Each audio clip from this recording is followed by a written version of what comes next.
of law. It is the law that demands that these monies be deducted and remitted.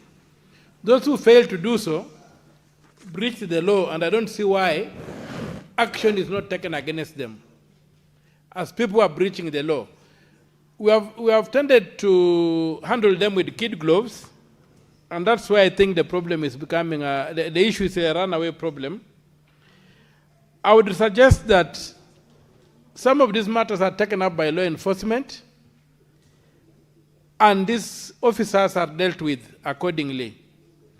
But also, to play the devil's advocate for a brief moment, Mr. Speaker, sir, some of this failure to remit deductions is also caused by the National Treasury, which delays in releasing funds to counties. There are some genuine cases whereby the monies come late,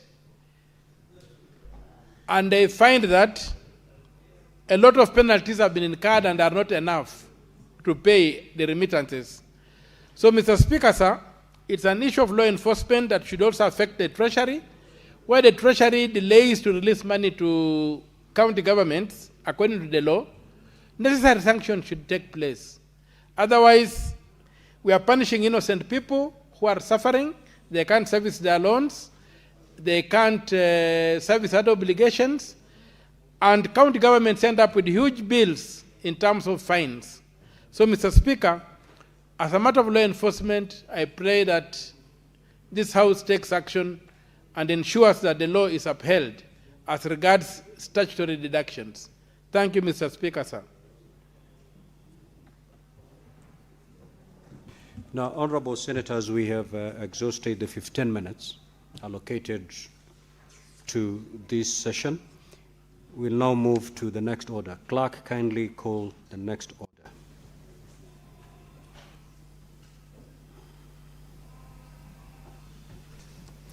Order number 8, the referendum bill, Senate Bills number 3 of 2026. First reading, a bill for an act of parliament to provide for the conduct of a referendum and for connected purposes. Order number 9, the Forest Conservation and Management Amendment Bill, National Assembly Bills number 38 of 2025. First reading, a bill for an act of parliament to amend the Forest Conservation and Management Act and for connected purposes. Next order. Order number 10, the Division of Revenue Bill, National Assembly Bill number 2 of 2026. Second reading. Mover to reply. Senator Roba, you may proceed to reply.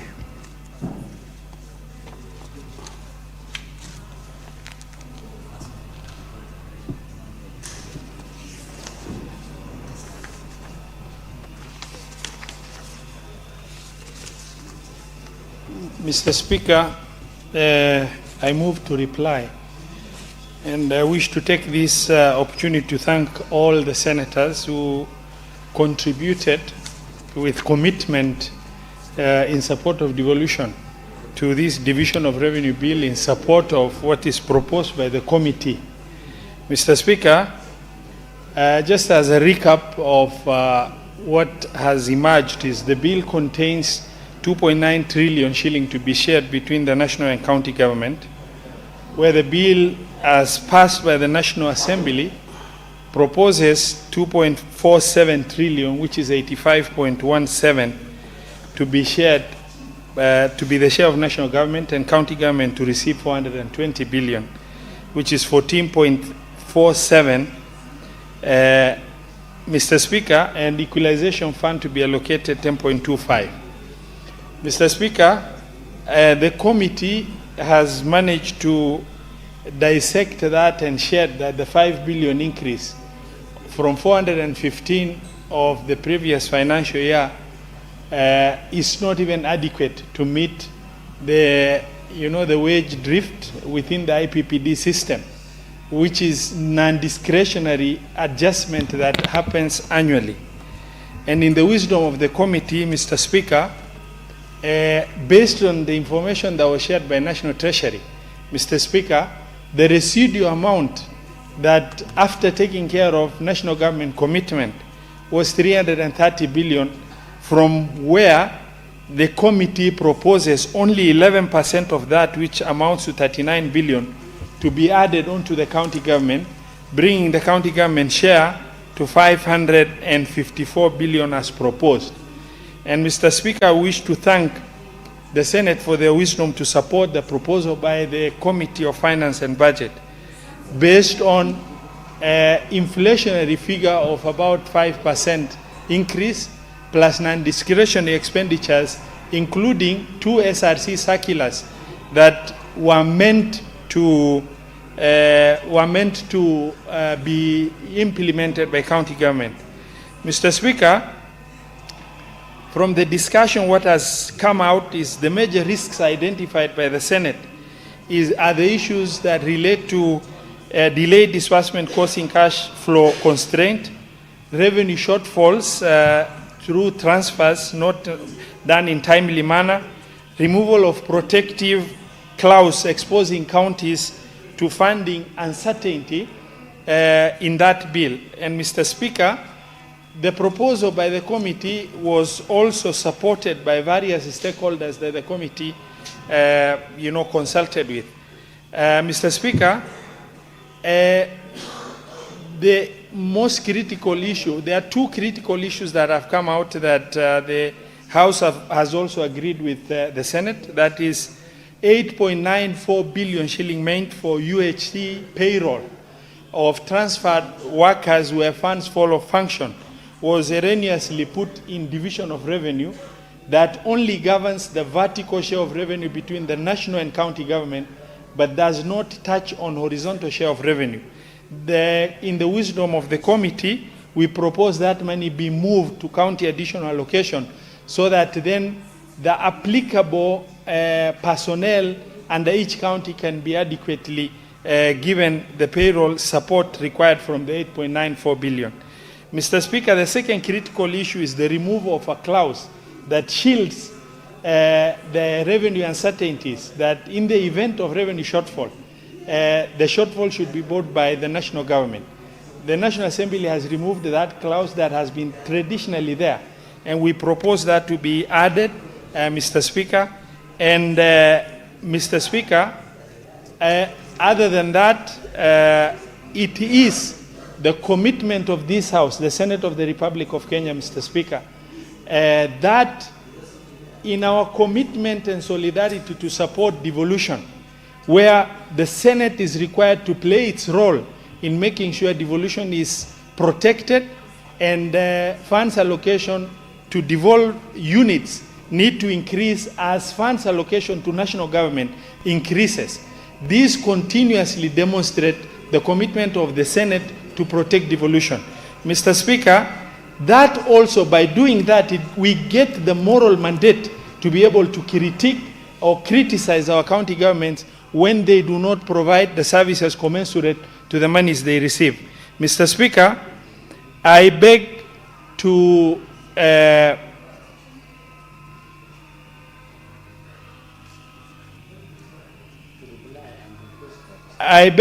reply and now request, in line with Standing Order 666, subsection 3, that the putting of the question be deferred to a later date due to quorum. Mr. Speaker, I reply. Senator Roba, you may have to make a further request. Mr. Speaker, I beg to reply and request Senator Faki to second. No. You are supposed to, you've already done that. Okay, so then we will defer the putting of the question. Now, honorable senators, allow me at this juncture to rearrange today's order paper. We will move to prosecute order number 19 and thereafter resume the normal flow of today's order paper. Clerk, you may proceed. Order number 19, motion, approval of sittings of the Senate to be held in Kilifi County. The Senate Majority Leader.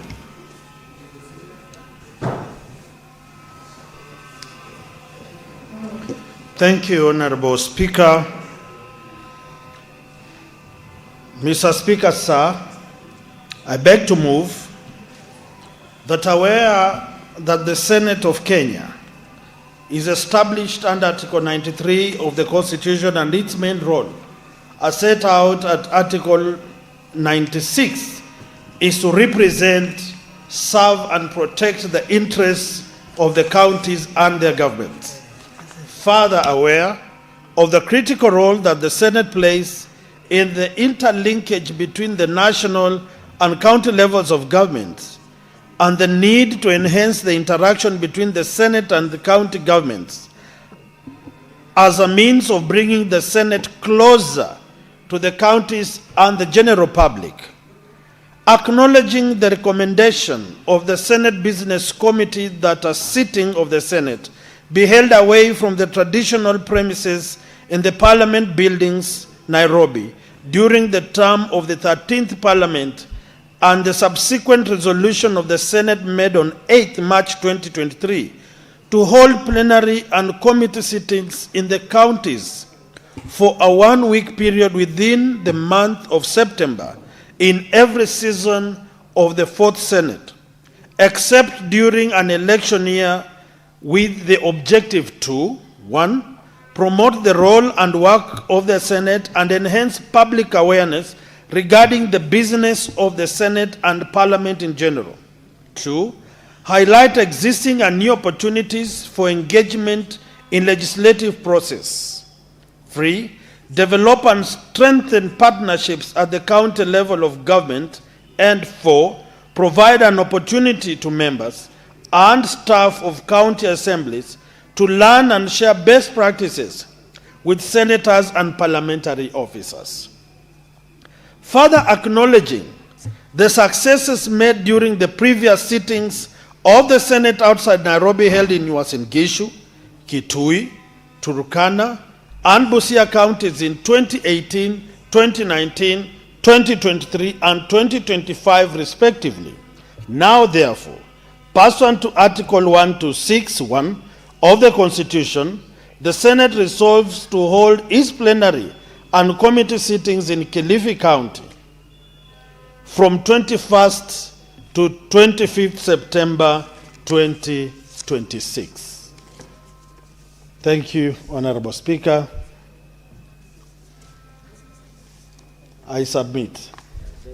And I beg to move.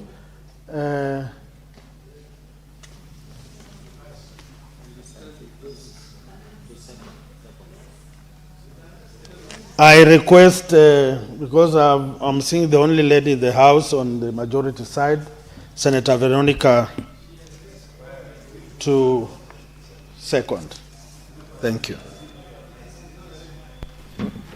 Honorable Speaker, let me correct that there is Senator S in the House. She's also on the majority side.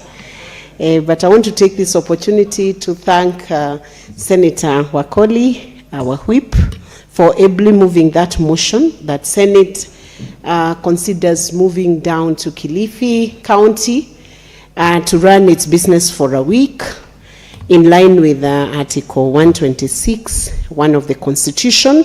And Honorable Speaker, it is important that the work we do as senators becomes relevant to the people, and there are many people, many Kenyans who are not able to come to Nairobi, where the seat of Senate is or the seat of Parliament is, to partake of live proceedings of what happens in Senate. And since Senate is a guardian of the devolution, Honorable Speaker, the best way that Senate can connect with the residents of Kenya is to constantly go down to where the people are at the grassroots level, have a perspective that is grounded and that has a best interests of the citizens at heart, and also get to see the projects that are being implemented by county governments, Honorable Speaker. And as you may well be aware, We have had many counties purporting to implement projects which, if they are inspected by the senators or there is oversight being done by senators, we might as well find that those projects are not having the kind of quality they should be carrying, and even they are not even done in some counties, yet expenditures have already rolled out, Honorable Speaker. So I rise to support this motion and to say that, in fact, if it was possible, Honorable Speaker, we would even do it twice in an year. But because the budget constraints would not allow us to be able to sit in different counties within the course of the year, so that we can have the accountability process running together with the governance system, then it is in order that at least there is that good effort to go down to the county. And no better county, Honorable Speaker, like Kilifi County. Kilifi is a beautiful county. I can only say it is second to Murang'a County, because Murang'a retains the best county. It is the one that is right now offering best practice, Honorable Speaker, to other governors. I saw Governor Otchilo in Murang'a being taken through some apps within Murang'a County by Governor Irungu Kang'ata. And we welcome all the governors to come to Murang'a and learn a few things about how to implement projects in agriculture, implement projects in healthcare sector, and many other things that you can learn from Murang'a and find the beautiful people of Murang'a and connect with them. So, Honorable Speaker, I love the Kilifi County, and Honorable Speaker, you come from Kilifi County, and you served as a governor of Kilifi County, one of the best counties in this republic, Honorable Speaker. It's a coastal county, having a lot of resources within the blue economy, and I believe all the senators who have not experienced massive waters, the blue economy, the great seas and the oceans, Honorable Speaker, like Senator Boni Halwale, who have only seen the water in a bucket when they are taking a shower, can then now have an opportunity, Honorable Speaker, to experience the beauty of this land of Kenya from the Indian Ocean, Honorable Speaker. And I want to ask the committee that is planning for this Senate Mashinani to consider that the senators will have an opportunity to board a ship or a dhow or some water vessel, some watercraft, and experience how it is to survive in the 48th county, that is the seas and the blue economy sector, and to also ask us while they are taking up that voyage, Honorable Speaker, whether it's a dinner or whether it's a study tour within the ocean, to ask us what is the meaning of territorial sea, to ask us how far that territorial sea moves into the ocean, to ask us about the maritime domains, Honorable Speaker, and issues that touch on maritime governance and how we can ensure that we can harness the resources within the blue economy and within the maritime zone, so that we will not have these kind of answers that we had one time when a lady was being interviewed to take up a job within the Kilifi County. And when she was asked what blue economy was, she said it is about the blue skies. Nobody should confuse blue economy with the blue skies. Honorable Boni Halwale, Senator Boni Halwale, blue economy is about the seas and the oceans. So this Senate Mashinani will really help also the senators to advance their understanding of what the maritime domain stand for. Honorable Speaker, in that same Senate Mashinani, we talk about the contiguous zone and the exclusive economic zones within the maritime sector. I will happily take the senators through that course as we partner together with other experts in the maritime domain, the blue economy domain. And with those many remarks, Honorable Speaker, I wish to second and move forward. What is your point of order? What is your... Thanks for your indulgence. As a speaker, standing on point of order number 105, granted that Senator Veronica might be having an afternoon crush on me, is she in order, Mr. Speaker, to suggest that I don't know what blue economy is? Senator Boni Halwale, first withdraw. withdraw that unparliamentary statement that your colleague could have a crush on you in the chamber. Kindly withdraw that. Then I'll deal with the second prayer that you've... Mr. Speaker, because of the respect I give you, I withdraw, but wish to clarify that the crash was occasioned by the fact that she didn't just comment on me once. She's done it severally, maybe it which is the medical characteristics of a crash. Senator Boni, maybe it is out of hatred. Someone could see it that way. Senator Veronica, the good doctor, has deep knowledge on blue economy. That I can attest. Very well. I stand guided, and I want Senator Veronica, you had concluded seconding the motion. Yes. So allow me to propose the question. Thank you, Honourable Speaker. Now, honourable senators, I now propose the question. That are aware that the Senate of Kenya is established under Article 93 of the Constitution, and its main role, as set out at Article 96, is to represent, serve, and protect the interests of the counties and their governments. Further, aware of the critical role that the Senate plays in linkage between the national and county levels of government, and the need to enhance the interaction between the Senate and the county governments as a means of bringing the Senate closer to the counties and the general public, acknowledging the recommendation of the Senate Business Committee that a sitting of the Senate be held away from the traditional premises in Parliament buildings in Nairobi during the term of the 13th Parliament, and the subsequent resolution of the Senate made on 8th of March 2023 to hold plenary and committee sittings in the counties for a one-week period within the month of September in every session of the 4th Senate, except during an election year, with the objective to, 1, promote the role and work of the Senate and enhance public awareness regarding the business of the Senate and Parliament in general. 2, highlight existing and new opportunities for engagement in the legislative process. 3, develop and strengthen partnerships at the county level of government. And 4, provide an opportunity to members and staff of the county assemblies to learn and share best practices with senators and parliamentary officers. Further, acknowledging the successes made during previous sittings of the Senate outside Nairobi, held in Uasin Gishu, Kitui, Turkana, and Busia counties in 2018, 2019, 2023, and 2025 respectively.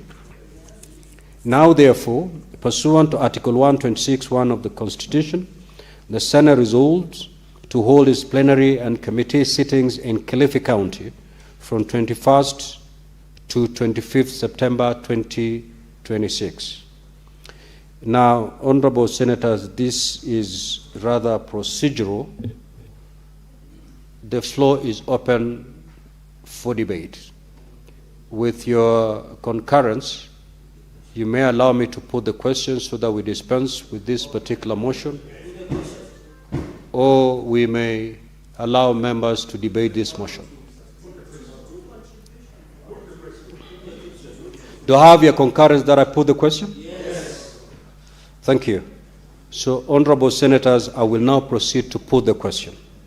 That are aware that the Senate of Kenya is established under Article 93 of the Constitution, and its main rule, as set out at Article 96, is to represent, serve, and protect the interests of the counties and their governments.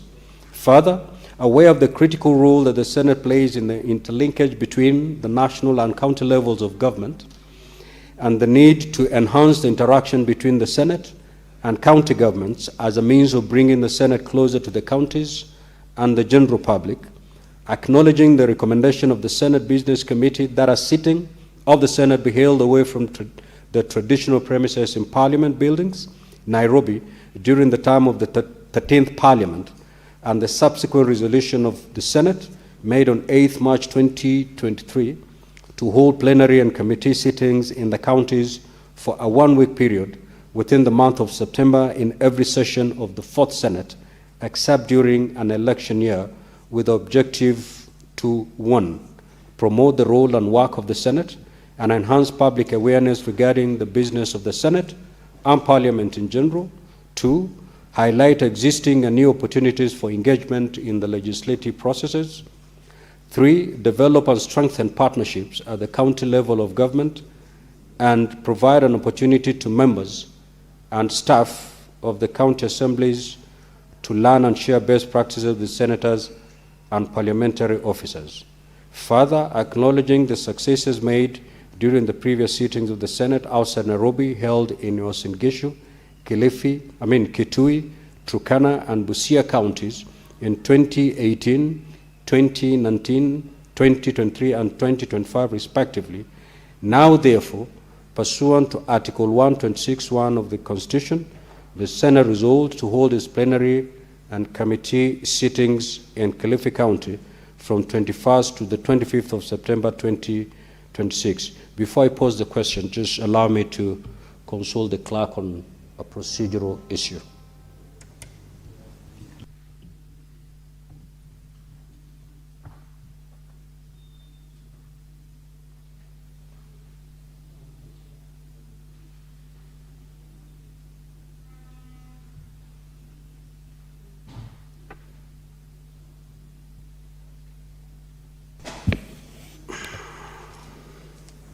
Having ascertained that we have the requisite quorum, I will now proceed. Will as many as of that opinion say aye? Aye. Will as many as of the contrary opinion say nay? The ayes have it.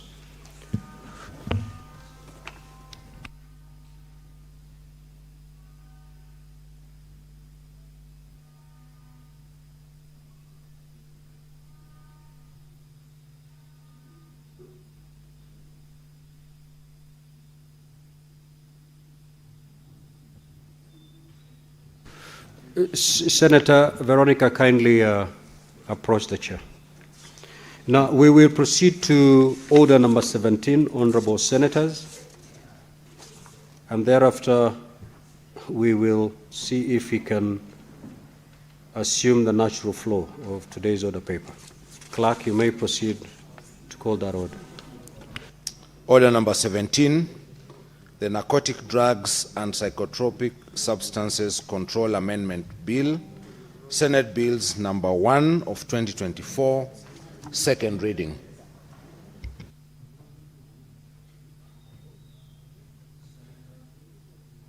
Senator for Meru County.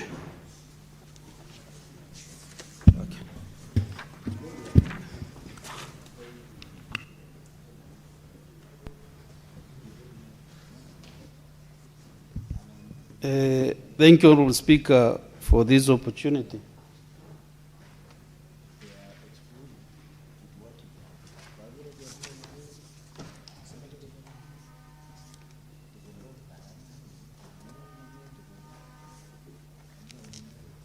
Honorable Speaker, Madam Speaker, allow me to move this motion, the Narcotic Drugs and Psychotropic Substances Control Amendment Bill, Senate Bills number 1 of 2024.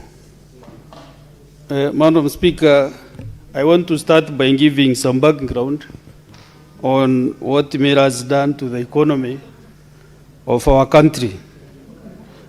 And Madam Speaker, can you protect me from my second of the motion, which just bind me? Honorable members, can the Honorable Senator be heard in silence, please? Consult in low tones. So, Madam Speaker, I want to give some brief background on why Mera is an important cash crop in Kenya. And Madam Speaker, Mera is an important cash crop in Meru County, which is particularly Nyambene region and to a large extent in the Republic of Kenya. And it is estimated that it is grown in an area covering 22,000 hectares of land and benefits more than 500,000 people, either directly or indirectly, who are engaged in production, packaging, transportation, and other trade activities. And before Mira was banned in European countries, Mira contributed Kenya sharing 7.2 billion to Kenya's national GDP. So this proposed amendment, for the interest of the members, the bill intends to amend the Narcotics, Drugs and Psychotropic Substances Control Act to remove a substance called cathinone and cathine as naturally found in Mira crop, which is known as cathindulis, from the classification of psychotropic substances. You know, when you chew Mira, the reason why you feel excited or you feel happy, because Mira is a stimulant, is because of the two substances which are known as cathine and cathinone, Madam Speaker. And what we are proposing to do is to remove those two substances from the category of drugs as put by the Nakanda. So my justifications for the amendments is that under international law, cathine and cathinone are controlled by the UN Convention and the Psychotropic Substances 1971 and the Convention Against Illicit Traffic in Narcotics, Drugs and Psychotropic Substances 1988. However, Madam Speaker, Mira as a crop is not under international control of the two instruments. As the report from the World Health Organization, Expert Committee on Drug Dependence in 2006 determined that the potential for abuse and dependence is low and the threat to public health is insignificant to warrant international control.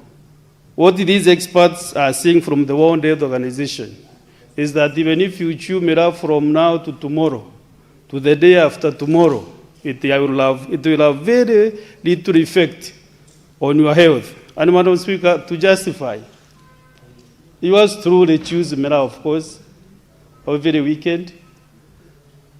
And I think my health has never been compromised by the fact that I chew Mira. And many other people in this house also, Madam Speaker, and others out there, they do the same. You know, there's been some people saying that when you chew Mira, you cannot, your production effect becomes low, Madam Speaker. I want to challenge this house. Even we went with the Committee on National Security to a public participation in Yegembe. And they can realize that those people, actually Yegembe Central Constituency has the highest population in Meru County. And that is actually where a lot of Mira is grown. So, Madam Speaker, I'm trying to give justifications and also to say that in Kenya, Mira is a scheduled crop under the Crops Act 2013. So, while Mira is a legal crop in our statutes, the Crops Act 2013, the substances found in Mira, cathinone and cathinone are classified as narcotics in Psychotropic Substances Act. So, if the government is giving Mira farmers or Mira sector budget, and the same arm of government, another arm of government is trying to control and to say that Mira is a drug, Madam Speaker, that is why we have that contradiction. Therefore, this puts Mira under the ambits of the two acts. The amendments to the Narcotics and Psychotropic Substances Control Act to exempt cathinone and cathinone as naturally found in Mira from the ambits of the necessary is very, very necessary to avoid the contradictions. Madam Speaker, the economic benefits of Mira are not contested, and the government's effort to revitalize the industry are well evident. And since the year 2016, the Mira sector has received budgetary allocations from the National Treasury.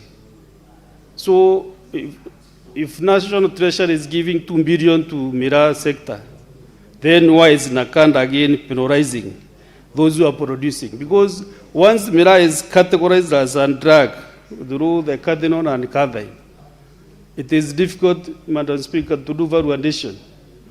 Mira nowadays, there is a lot of research in Meru University and other institutions that there is Mira wine, Mira juice, also Mira tea bags, Madam Speaker. But these institutions have been unable to market these products because they are not getting licensed by the Kenyan Bureau of Standards. So that is why I'm here this afternoon to pray with the Senate so that they can help us to remove the two substances, cathinone and cathine, from the category under Nakanda. So it is important, Madam Speaker, to note that some of the government agencies, including Nakanda now, have spoken about it, have given contradictory positions on Mira.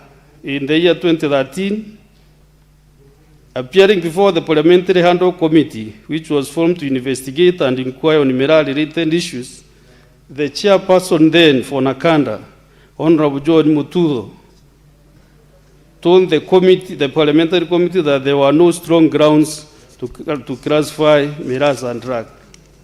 And Makui was just the previous chair of Nakanda.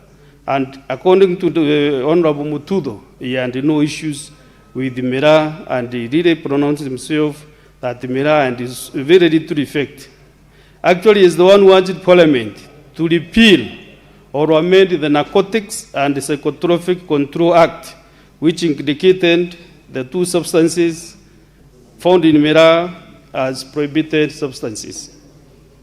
And this afternoon, I want my colleague, Senator Mohamed Faki, you know, you have been discussing Mira issues with him about Mira and Mugoka. There's a time there was a crisis in Mombasa that the government then, county government, wanted to ban one of the products. And both Senator Milaj and Senator Mohamed Faki really helped me to discuss all these matters, and that ban was lifted. So I want to thank them, and I'm happy that in this house to support what I'm trying to propose. And this is actually this is what. What's your point of order, Senator Faki? No, I'm saying. Is that a point of order, Senator Faki? You know, Madam misleading the House. You should not affect the flow of my submission with Proceed such a on, point of order. You know, when you get the mic, Senator, that is when you can make those decisions. Senator Kathuri, proceed on with your submissions. Let's proceed on. You know, I've thanked him so much, Madam Speaker, and I don't know why now he's again getting pissed off. Because once we get permission, we remove cathinone and cathine from Nakanda list. Even we have no Mira to take to Mombasa, because his worries is maybe there are some people chewing, not even Mira, the other Mogoko or something, but we have no Mira to take to Mombasa. We are going to do valuation. And the quantities that we need, even Mombasa people will be walking to Meru to ask where they can get a twig of Mira from. Because what we want to do now is to go valuation, Madam Speaker. So we want to make sure that even these trucks we see on the road, the pickups and the trucks are wrong on their own, because we'll be shipping our finished products, which will do valuation to Europe and to other destinations. Madam Speaker, in the year 2021, the Meru County Government, in collaboration with the Kenya Medical Research Institute, KEMRI, conducted the International Scientific Mira Conference. And Nakanda and the Kenya Bureau of Standards expressed their support for the development of Mira products. These Mira products is what I mentioned, is Mira wine, Mira juice, Mira tea bags, and other substances that can be mined from Mira as a crop. So, but these two organizations, KEBS and Nakanda, cited illegal handle since Mira contains cathinone. And that is why we are trying to see how best we can remove this cathinone and cathine from the list of narcotics and psychotropic substances. If you go and manufacture cathinone and cathine in labs, as they do in the European countries, Madam Speaker, then that can be termed as a drug. But when cathinone and cathin are appearing in their natural state, therefore, that is what we are saying. That is not a drug, but just a very simple substance, just to make you feel high and also to make you feel relaxed. Madam Speaker, the entrepreneurs in the manufacture of the various mineral products have expressed their frustrations since their products could not be licensed. And this is hindering their products from reaching the intended market, especially the international market, as I put it. And they have, however, expressed optimism that such hindrances will be removed since the government has shown goodwill in supporting the mineral sector. Among the recommendations of the Mineral Scientific Conference was that there was need to amend the law to remove mineral from the list of narcotics and psychotropic stimulants to allow for value addition and diversify the mineral markets. The classification, Madam Speaker, of cathinone and cathin as psychotropic substances is thus an impediment to the value addition, as I put it, of mineral and the development of mineral products. Madam Speaker, I want to give this House again some parliamentary reports that have been made in support of the amendments. Madam Speaker, on July, Wednesday 10th, 2013, the Parliament of Kenya resolved to form a parliamentary select committee on mineral, and I was a member in the year 2013 when I joined Parliament. The 29-member committee was to be led by the Male Women Rep, Honorable Kajuju, and the scope of the committee was to investigate and inquire into matters relating to CAT, to consider and review all research findings, and to make recommendations on the way forward. And Madam Speaker, after the conclusion of its mandate, the committee tabled a report, and among its findings, there was no scientific proof that mineral is a drug. Madam, this committee actually traveled even to the UK. I think almost 8 members. And we went to the House of Commons, and there the Minister of Home Affairs, Madam Speaker, and already they also done their research. It is in this document. And they also proved that mineral is not a drug and is not affecting their people. And in its draft of recommendations of this committee led by Kajuju, the committee recommended the amendment of the Crop Act to include mineral in the list of scheduled crops. And further, the committee recommended that they should allocate funds to research institutions to enable them to carry out extensive research on mineral. And the committee also recommended that the government petition countries that had banned mineral to lift the ban. So, Madam Speaker, through Statute Law Miscellaneous Amendment Act number 7 of 2016, mineral was included in the list of Scheduled Crops Act 2013. So mineral nowadays is just like coffee, like tea, like coconut, like pyrethrum, like korosho. So mineral gets the budget through the National Treasury, like any other crop in Kenya.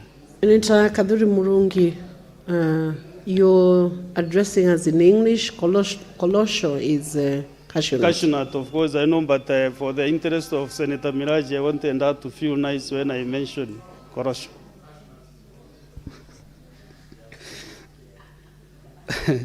It is also important to know that in the exercise of powers conferred in Section 40 of the Crops Act 2013, the Cabinet Secretary for Agriculture and Livestock Development made the Crops Regulations 2023, which have been adopted by both houses of Parliament. The objective of the regulations is to promote, develop, and regulate the mineral industry. Madam Speaker, if I may quote my colleague also, Senator Modigi. Modigi, in this entire almost half of Embu County, people grew mogoka. And that is their economic lifeline. And that is why my friend is here attentively, because you will be contributing to this important amendment, Madam Speaker. if this crop is not supported, how do you think that community can be able to survive? In Meru, I think 5 constituencies, they grow miraa and nothing else. And they don't know even how to grow any other crop because they have lived with the miraa since independence, since they were born. Even when they are doing dowry, we are doing dowry in Meru, you must take a bunch of miraa to your in-law. Otherwise, we're not get that in the Madam Speaker. So it is, the crop is so attached to us, Madam Speaker. Even when we are raising money for churches, we take miraa and sell in the church so that we can be able to buy seed pills, to do other, and to do development in the church, Madam Speaker. So I didn't want to seek support from the Senate so that at least we can be able to support this community. Madam Speaker, in the United Kingdom, the House of Commons Home Affairs Committee undertook into investigation of the rationale and effect of the miraa ban by the UK government. In their report, the committee concluded that the ban on cat in the UK was not based on any evidence that miraa causes medical or social harm. Instead, miraa was banned because of a desire to avoid the UK becoming a hub for the illegal importation of cat into other EU countries.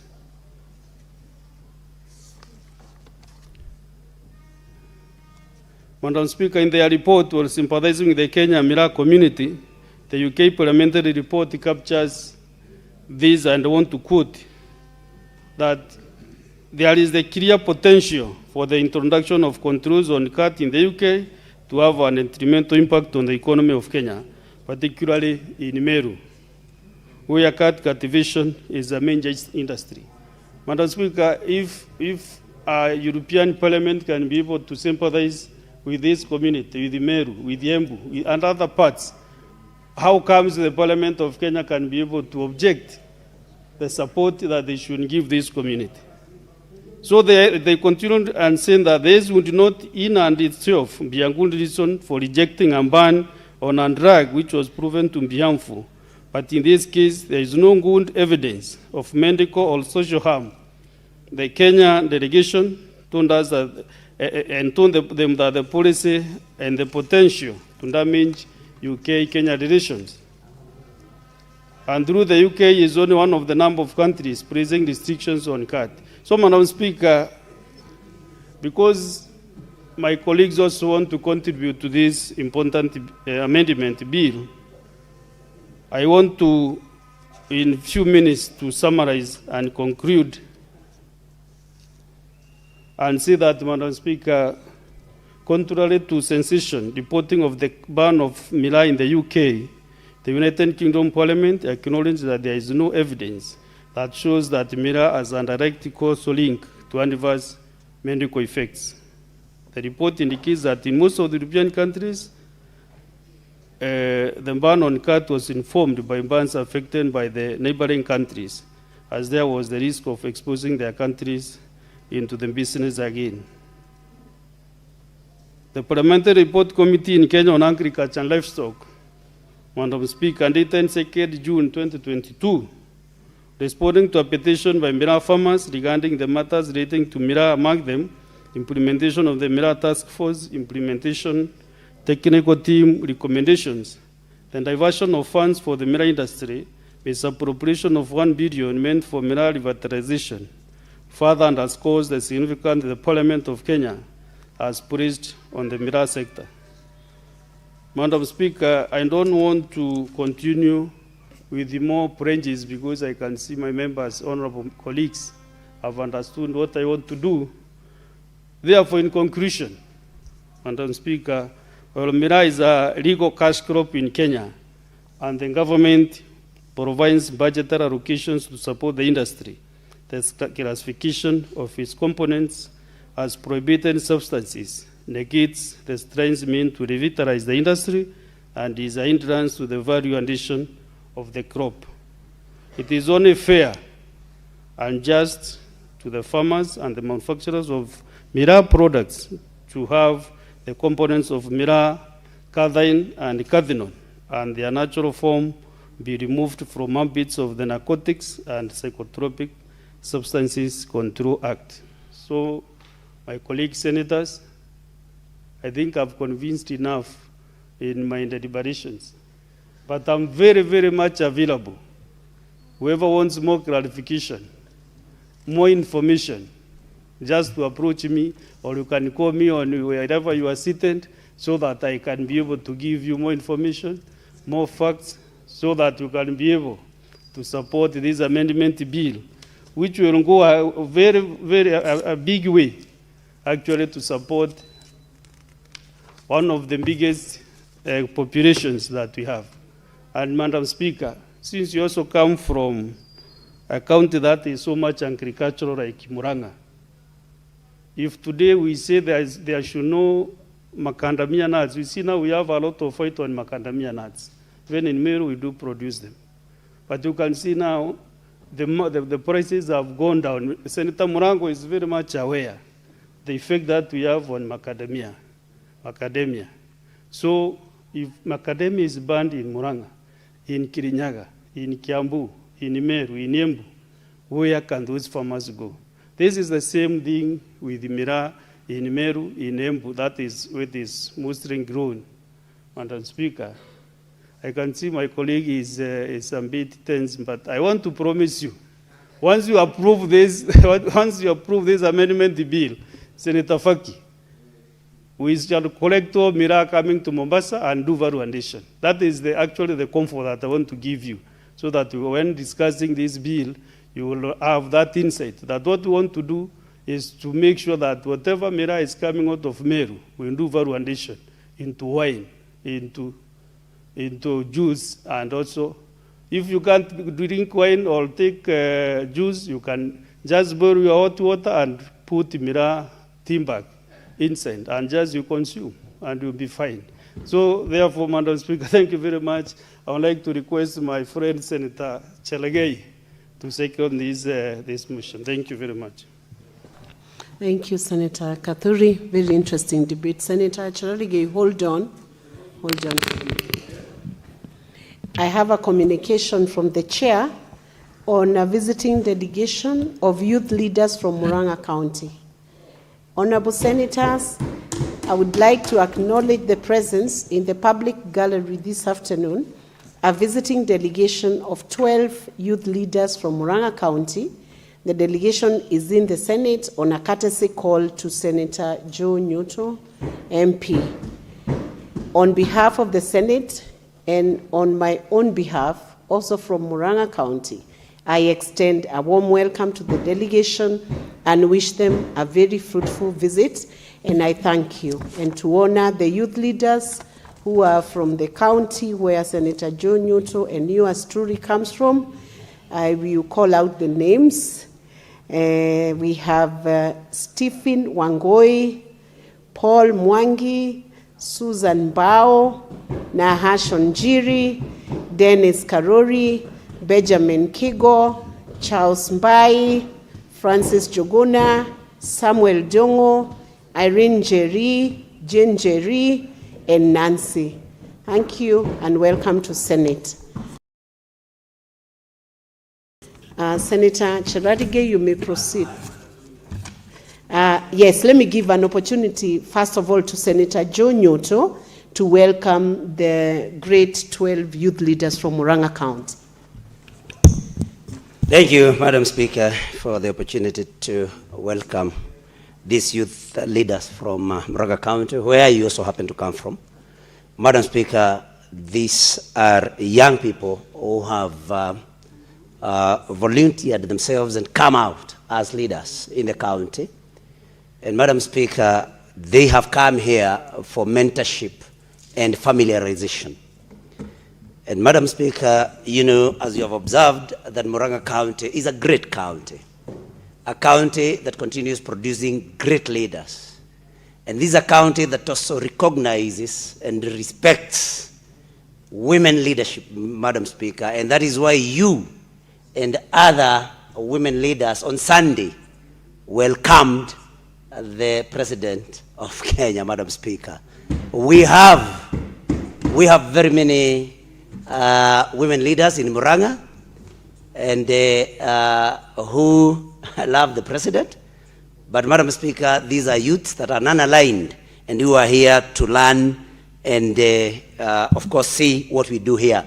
I want to welcome you to this house. This is the upper house of Parliament, which basically specializes in protecting devolution in the counties, and also of course, strives to see that counties are well resourced. So you are in the right place. Madam Speaker, they say that you have to fake it till you make it. So when these leaders are here, they are behaving like leaders, faking as leaders, at least when they are here, because ultimately, with God's blessings, they will end up in either of the houses as great leaders. So, Madam Speaker, I welcome these great leaders and encourage them to come once and again when they can, and I thank you for according and recognizing them and calling them out name by name. So, Madam Speaker, I thank you, and I encourage our young people to continue, of course, associating with leadership and visiting the houses. Madam Speaker, I thank you. Thank you, Senator John Nyoto. Senator Charadige, you may proceed to second this motion. Thank you, Madam Speaker, for this opportunity as I move to second this important bill, the Narcotic Drugs Psychotropic Substance Control Amendment Bill 2024, by His Excellency the Deputy Speaker of the Republic of Kenya, Katuri Murungi, who is a member of Njurinjeke.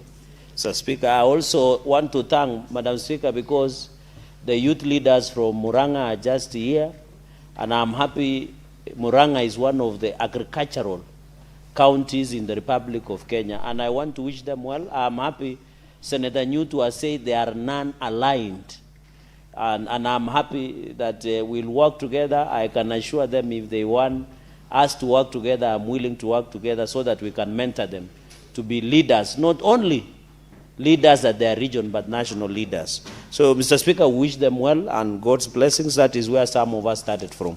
Madam Speaker, we must, and I want to celebrate the Senator Katuri Murungi, the Njurinjeka, and the Deputy Speaker of the Senate Republic of Kenya. Madam Speaker, I think the biggest agenda we have as a nation, or as leaders who are elected as Article 96, is to represent the interest of our people. I think time and again, Senator Katuri, who used to be a member of Parliament of National Assembly in the lower house, and now is serving as a first-term member of the Senate, representing the great people of Meru, has done exceptionally very well. And I hope the people of Meru know that they have a representative, Mr. Speaker, Madam Speaker, because the last senator we served with did not have this passionometer, that the passion that Senator Katuri has for the people of Meru, Mr. Speaker. And I know the issue of Mira is so dear to the people of Meru.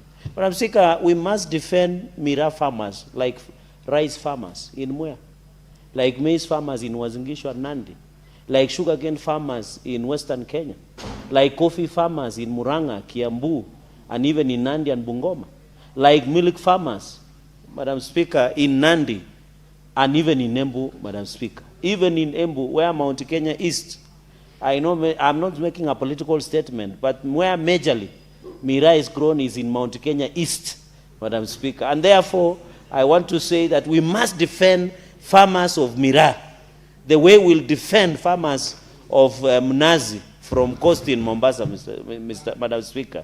Even macadamia, Madam Speaker. And even must defend even the fish farmers in Homa Bay and fish farmers in Mombasa. We must bring equality so that when we speak, the Senate knows, Madam Speaker, that we are speaking on behalf of all the farmers, Madam Speaker, in the Republic of Kenya. So I want to thank and say and tell the Mira farmers who are watching this debate that the people of Nandi are supporting you 100% to ensure we protect and ensure Mira as a crop, as a cash crop, Madam Speaker, becomes one of their critical and livelihoods, Madam Speaker. You are aware 1.5 million livelihoods depend on Mira, Madam Speaker. So we are talking about almost a quarter of the population of this country. 1.4 million livelihoods. Majorly Meru, where my brother Mundigi comes from, Embu has been very passionate about defending farmers, on all from coffee now to Mira, or known as Kat, Madam Speaker. So 1.4 million Kenyans depend on this crop. It's not a number, Madam Speaker. Even when you look at the numbers that we are talking about, 80% to 90% is consumed locally, Madam Speaker, of this Mira, which is very critical and very important, Madam Speaker. Madam Speaker, we harvest, and I want Senator Seki, not Senator Seki, Senator Faki. You know, Seki and Faki are not too far. That, Madam Speaker, we harvest 32,000 tons of Mira. That is what, 12 billion Kenya shillings, Madam Speaker. That's a lot of income generating, Madam Speaker. I know there could be resistance from some of our colleagues, maybe because of their religious beliefs, maybe because Mira was wrongly classified as a drug, Madam Speaker, that can lead to substance abuse. And I think this amendment, because I'll be very brief so that my colleagues can Madam Speaker, I know when you talk about psychotropic substance, it means it interferes with central nervous system. And therefore, when it was classified, Mira was wrongly classified. And now history has given us a chance to rewrite and stand with Mira farmers, Madam Speaker. I've told you we generate 12 billion yearly. Madam Speaker, 1 acre of Mira can generate over 1 million Kenyan shillings per year. Even us in farmers, and Senator Mandago will tell you, we don't generate 1 million in 1 acre of maize. In fact, I'm thinking, Senator Mandago, that we should start cultivating Mira in Nandi and Wazingishu. And we'll support Senator Katuri. Because if we are getting 1 million in an acre, as we are getting 40 bags at maximum of maize, times 3,500. The people who attended maths lesson in the morning, I can see the chairperson of finance should tell me what is, Madam Speaker, 3,500 times 40 bucks. I don't know, maybe he can calculate for us. So if you are earning 1 million, it is very important, Madam Speaker. And as I know Senator Obungoma, Senator Wakoli is a maize farmer, Madam Speaker. Even Mira, that is why I'm saying we should shift to Mira. Because if we are getting 1 million per acre, as we are getting 140,000 for maize farmers, Madam Speaker, can you believe? We are doing badly, Madam Speaker, and therefore I want to appeal that let us pass this amendment, let us save Mira farmers. Madam Speaker, you know our greatest market is Somalia, Madam Speaker. We must protect those information. And I'm happy, Madam Speaker, as I continue to second, because I'll be very brief, that I'm happy even we should need to allow the Mira farmers to export beyond Somalia, in Eastern Central Africa, Madam Speaker, and even export overseas. And I want to celebrate His Excellency Dr. William Ruto, because today he had a chance to address the Tanzania Parliament, Madam Speaker. And I'm happy the two leaders, Senate Majority Leader and Minority Leader, accompanied the President in his address to Tanzania Parliament. And one of the key issues that the President raised, and is very critical, is how as East Africa community, we can remove tariff barriers in terms of business. And I want to challenge Mira farmers, now that President William Ruto, President Samia Suluhu Hassan, President Museveni, President Kagame, the President and Eastern Central Africa, Madam Speaker, under EAC, now that tariff barriers have been removed, we need to amend this law as fast as 159 of Sabatian Sawe, allow Mira farmers to export their Mira even up to Tanzania, because we are looking at 80 million plus market, Madam Speaker.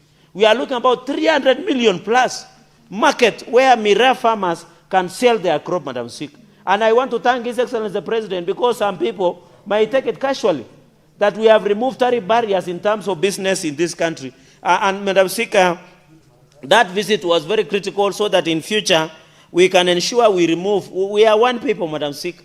You have Maasais in Kenya, there are Maasais in Tanzania. Madam Speaker, I was impressed. There is also a Kalenjin member of parliament in Tanzanian parliament, Madam Speaker. So there are many. Even Luos are in Kenya. The others are in Isibania, I think, in somewhere in Tanzania, Madam Speaker. And therefore, it is very important, Madam Speaker. The second and final point I wanted to make is that when we amend this act, Madam Speaker, we expect the anti-narcotic units to stop harassing Mira farmers and also NACADA, Madam Speaker, the agency that fights against drug abuse in the country. Madam Speaker, Kenyans should understand the reason we want to amend and protect Mira farmers is if this is still classified as a psychotropic substance. The punishment of a psychotropic substance, Madam Speaker, is 1 million or life imprisonment, Madam Speaker. So I want to appeal to Senator Faki, Senator Roba, Senator Miraj, Senator Abbas, Senator Chute, that this is very important, Madam Speaker. These are just normal farmers. There is nothing. Even, Madam Speaker, can you believe the coffee you take? It interferes with central nervous system. The tea you take, it interferes with central nervous system. So we should not say Mira is a drug, Madam Speaker. It is just like any other crop that will assist, Madam Speaker, so that we can ensure. So I want to appeal to my colleagues, especially who have mentioned that we need... Honorable Charadigay, just hold on. What's your point of order, Senator Bass? Senator...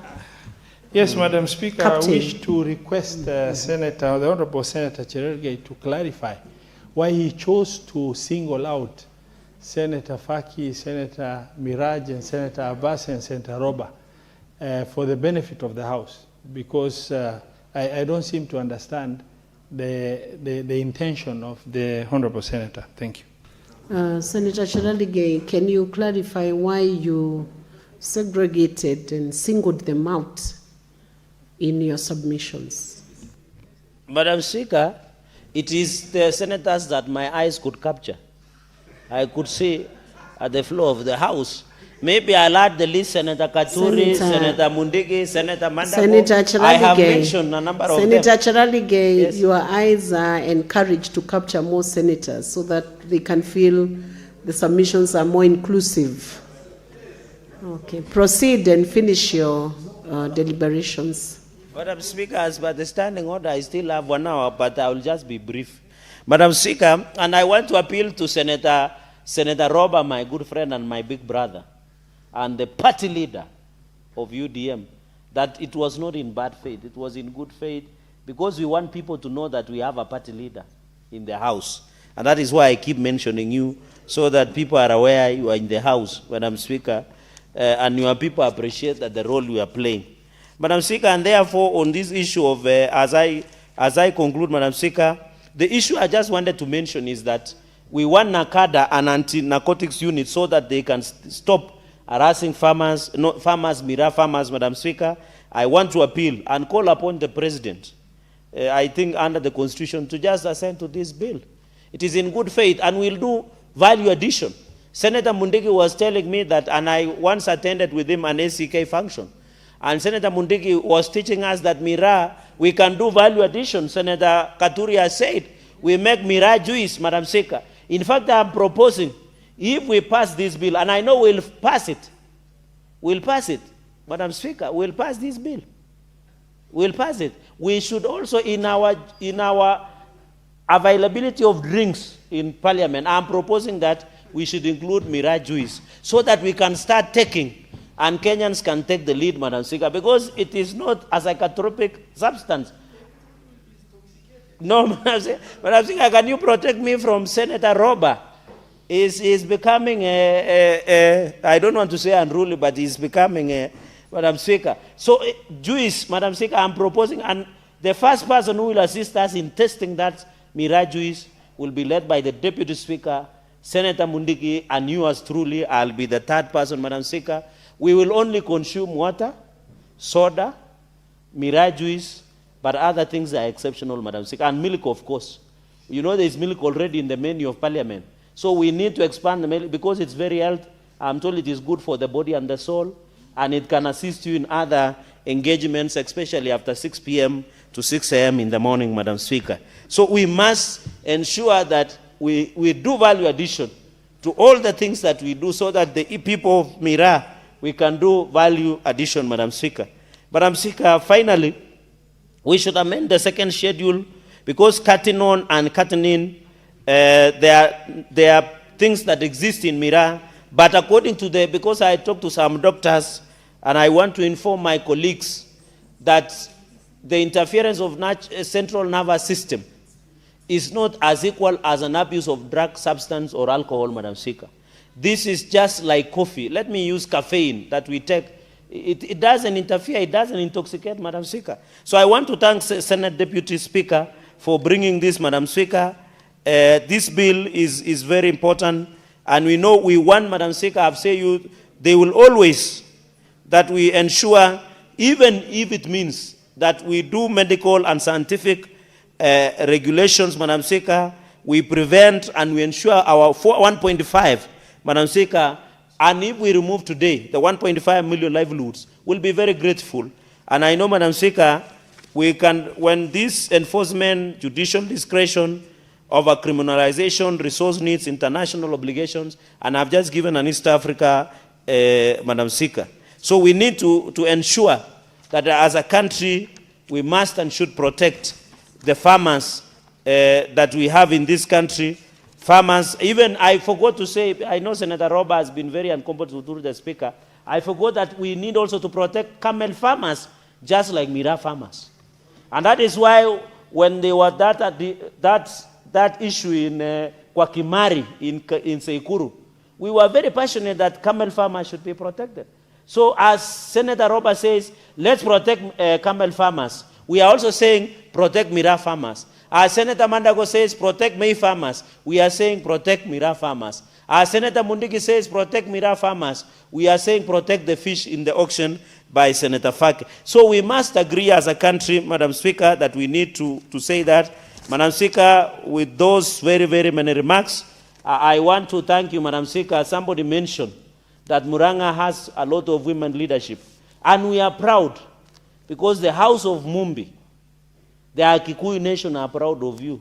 And Nyumba, we are so proud, Madam Speaker, because on Sunday, we saw that women can be good hostesses of the president.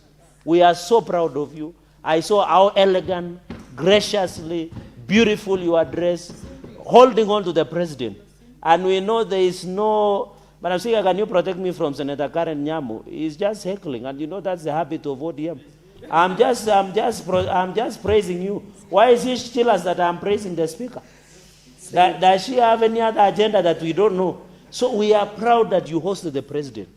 Muranga, Nandi, and any other part, and I want also even in Mandera, the other day, Senator Roba, you hosted the president. The president is the president of the Republic of Kenya. He does not need any permission to visit any country. And I saw some people saying, why is President William Ruto visiting after every 1 week Muranga? Muranga is Kenya. He can even decide and come and live in Muranga. He's the president of Kenya, for heaven's sake. Even Meru. In fact, Meru should have a state lodge, Madam Speaker, so that the president can come and stay there, Madam Speaker. So, Madam Speaker, we are proud of you. And you know, many people had said Muranga is not in Kenya Kwanza, but under your leadership as SG Emeritus, we have seen Muranga is in government fully. And come 2027, many people will be shocked. I want to appeal to the president. The moment the president signs this Mira bill into law, he will get all the votes of Mount Kenya region, Madam Speaker. Madam Speaker, with those many remarks, allow me to second, and I thank you and allow the colleagues also to make a comments. I beg to second, and I thank you, Madam Speaker. Thank you, Senator Cheradi. Always very interesting in your debates. Honorable Senators, I propose a question that the Narcotic Drugs and Psychotropic Substance Control Amendment Bill, Senate Bills number 1 of 2024, be now read a second time. And before we proceed on to the next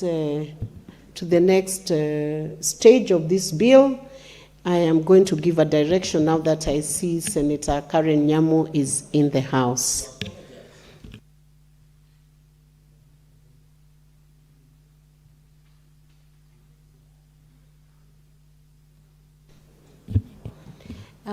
Honorable Senators, as you may recall, earlier this afternoon, the Speaker issued a communication on disrespectful remarks by Senator Karen Nyamu MP on a student under the School Voluntary Service Scheme. Honorable Senators, I now see Senator Nyamu in the chamber, And in this regard, I forthwith call upon the Senator to tender the unreserved apology as earlier directed by the Chair to the Senate, the student's family, and the public for the distress occasioned by her remarks in compliance with the communication that was issued earlier by the Chair and the Speaker of this House. Senator Karen Nyamo, you now have the floor. You can move to the dispatch and recite the apology in the acceptable version.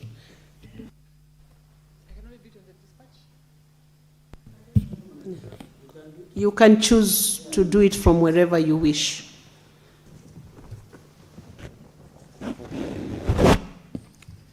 Madam Speaker, this apology has been written for me to read, and parts of it constitute an admission to what I have been accused of, which cannot be further from the truth. But because I respect the procedures of this House and the consequences of not adhering, I will go ahead and read this apology. Senator, what's your issue, Senator Roba? Yes, Madam Speaker, the Honorable Senator, contrary to the guidance you've given, she has disowned the statement that is in her hand by saying it was written for her to read, and contrary to what she believes is right. It's very important that if consciously she is not giving an apology, that she does not address, the Senate, that she is under coercion to make a statement that doesn't belong to her. Thank you, Madam Speaker. Senator Robert, what's your point of order, Senator Chiralige? Madam Speaker, I rise under Standing Order 122. If you heard Senator Karen Nyamo, my good sister, she just said the apology or the apology statement she wants to make was written for her, and she agrees with partly or part of its statement, but she's saying admission of guilty on the aspect of what. Madam Speaker, I want to request, because maybe this is premature, but to appeal for Senator that Standing Order 122, a senator commits an act of grossly dishonest conduct if the senator defies a ruling or direction of the Speaker or chairperson of the committees. So is Senator Karen Nyamo in order to defy your ruling that she goes expressingly and requests for an apology? Thank you, Senator Chiralige and Senator Roba, for for raising those objections. Senator Karen Nyamo, I want to guide you. The Speaker has given directions on the apology you are to tender to the Senate. This apology relates to a very young learner, and you know the effect that it can have when statements are misunderstood. That student who was here came here to learn, to be mentored, and must be mentored in the best environment. So once again, I give you a chance to tender an unqualified and reserved apology in the terms that are set out as I have guided you and as you were guided earlier by the substantive chair of the Senate. Who are you informing? Because there is no one on the floor. You cannot inform when there is no one who is on the floor. So Senator Madago, hold your peace. Senator Karen Nyamo, can you now proceed to tender the apology without wasting time? Madam Speaker, I'd also want, before I read my apology, I can let Senator Madago inform me. Senator Karen Nyamo, proceed to tender the apology. I did not allow Senator Madago to proceed with even with his request for point of information, because there was no one on the floor. Proceed. Senator Madago, this house is guided not by elders, but it's guided by the standing orders of the Senate, and that those are the ones we are running the proceedings by. We have we have avenues for elders to guide in other very important matters. So proceed, Senator Karen. What is your point of clarification, Senator Kathuri Murungi? Madam Speaker, I also am very, very keen to listen to the apology. But Madam Speaker, do you mean the place of elders in this house is not there according to you? Because many times we refer to elder, the chairman, you our youth. Senator Kathuri Can Murungi. you praise us?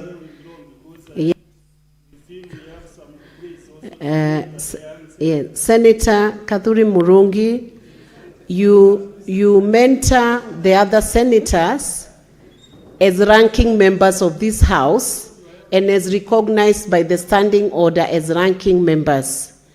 You do not mentor outside the framework of the standing orders. So I want to guide you. Elders have their own space. You can have your own space when you are outside the house. When you're having tea in the lounge, you can play the elder's role. But within Parliament, the framework for guiding the proceedings is within the standing orders. And that's the one we are using. The standing orders has not provided for elders, but has provided for ranking members. So we proceed on. You can do your role as an elder, and it's much needed. It's actually very much needed, but you do it within the right setting, not outside the setting. Otherwise, we'll have elders from one community bringing their rules, then another one from another community bringing their rules, and there will be a heavy conflict of which set of rules from which elders we should utilize to guide which senator. And with those remarks now, we are now proceeding. Senator Cherargei, maintain your peace now. Senator Karen Nyamo, please proceed to tender the apology. Madam Speaker, I will go ahead and read my apology. Madam Speaker, I, Senator Karen Nyamu, MP, hereby tender my unreserved apology to the Senate, the student under the School Voluntary Service Scheme, the family of the student, and the public for the remarks I made on Wednesday, 25th March 2026, 2027, while welcoming the student. I acknowledge that the utterances were inappropriate and fell short of the dignity, decorum, and respect expected of a state officer, particularly towards a young female learner who was in the speaker's gallery. I reaffirm my commitment to uphold the values and integrity of the Senate and to treat all persons, especially young people, engaging with Parliament with respect and courtesy they deserve. Madam Speaker, I will also go ahead to say that I was highly misunderstood. Senator Karen, I think, Senator Karen, just leave it at that. You may have your seat now.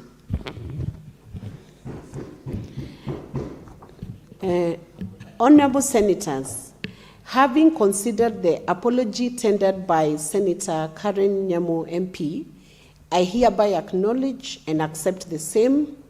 I nonetheless caution you as a state officer going forward to refrain from making any such disrespectful remarks. I further now direct that all remarks made by Senator Karen Nyamu MP to the Senate on Wednesday, 25th March 2026 be expunged from the Hansard of that sitting day. I thank you. Thank you. Right Honorable Amason Jeffer King, Speaker of Senate. We can now proceed on. What's your point of order, Senator Roba? Thank you, Madam Speaker. I rise on point of order, and according to Senate Standing Order 111, to request that because this is a bill that is of interest to many and we wish to contribute, all of us, to limit the timing of the contributions so that we can get the opportunity to weigh in. Madam Speaker, thank you. I propose 5 minutes, Mr. Speaker. Honorable Senators, there is a proposal for... yes, Senator Kathuri, the mover of this bill. Madam Speaker, if my record is right and my knowledge on procedure matters, you can only validate that time when the bill is being moved, especially after seconding. That is when you can be able to limit the time.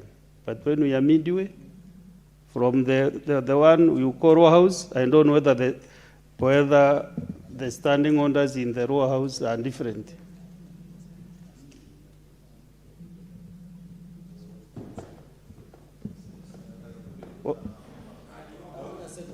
Senator Kathuri, I want to agree with you on your clarification on the procedural matter, but also guide you that we have done it, it's been done procedurally because it's just been seconded and we have not proceeded to the next step. He just seconded and then I read Senator Karen Nyamu's case and matter, so we are in good order. The procedure is okay, and I'm happy that you agree that the procedure is in order. We have not agreed on the 5 minutes. Now we were going to discuss that aspect. So, Honorable Senators, there is a proposition that we limit debate so that everybody could, all senators could have an opportunity to contribute to the important bill. If we have consensus on the number of minutes, then we will proceed.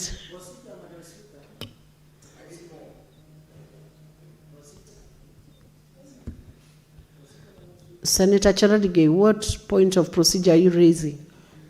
Madam Speaker, if you look at the standing order 111, that motion by Senator Roba is wrongly before the House because he just proposed and he doesn't have a seconder. So the motion serves as the fate of collapse.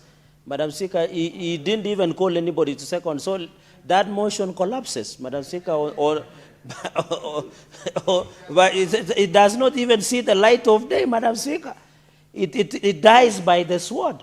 So, Madam Speaker, that's violation of Standing Order 111 because it's a motion that should have been properly moved, which is not properly moved, Madam Speaker. Senator Charalige, no decision has as yet been made. I only need to guide the Honorable Senator Roba to call the seconder of that motion before we move into agreeing how the debate is limited. I'm using my discretion as a speaker. Proceed, Senator Roba. Thank you, Madam Speaker, for the guidance. I rise on Standing Order 111, and as moved, I request my colleague, Senator Mandago, to second. Madam Speaker, I second. So we can...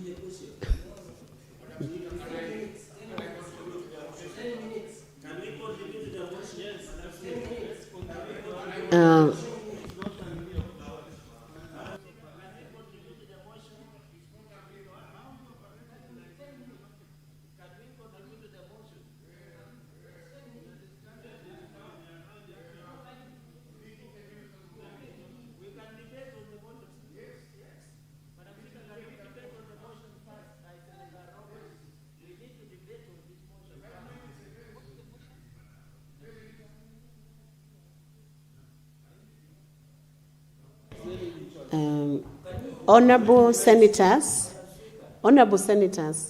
I put the question that the debate on the narcotic drugs and psychotropic substances control amendment bill, Senate Bills number 1 of 2024, be limited to 10 minutes.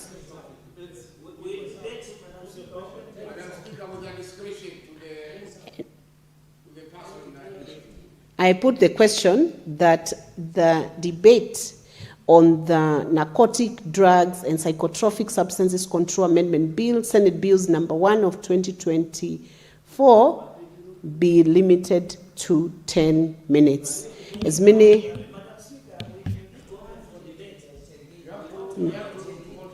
If we are...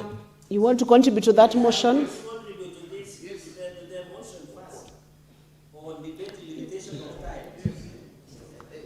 I will give one person on this side and one person on the other side and close that debate.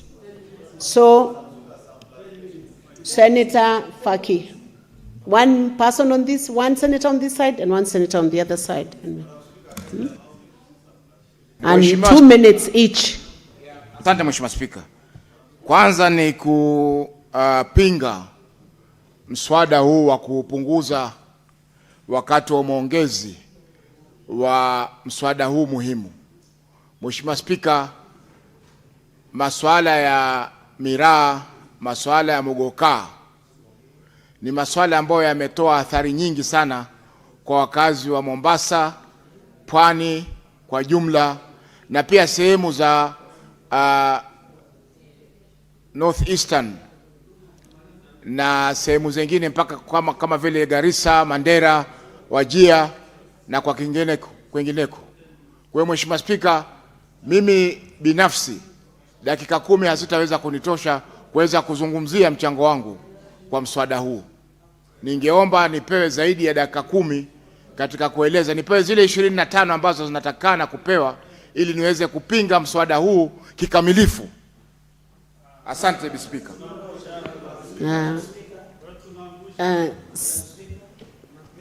Senator Madago. Madam Speaker, I support the motion that the debate be limited to 10 minutes so that all honorable senators can have time to contribute.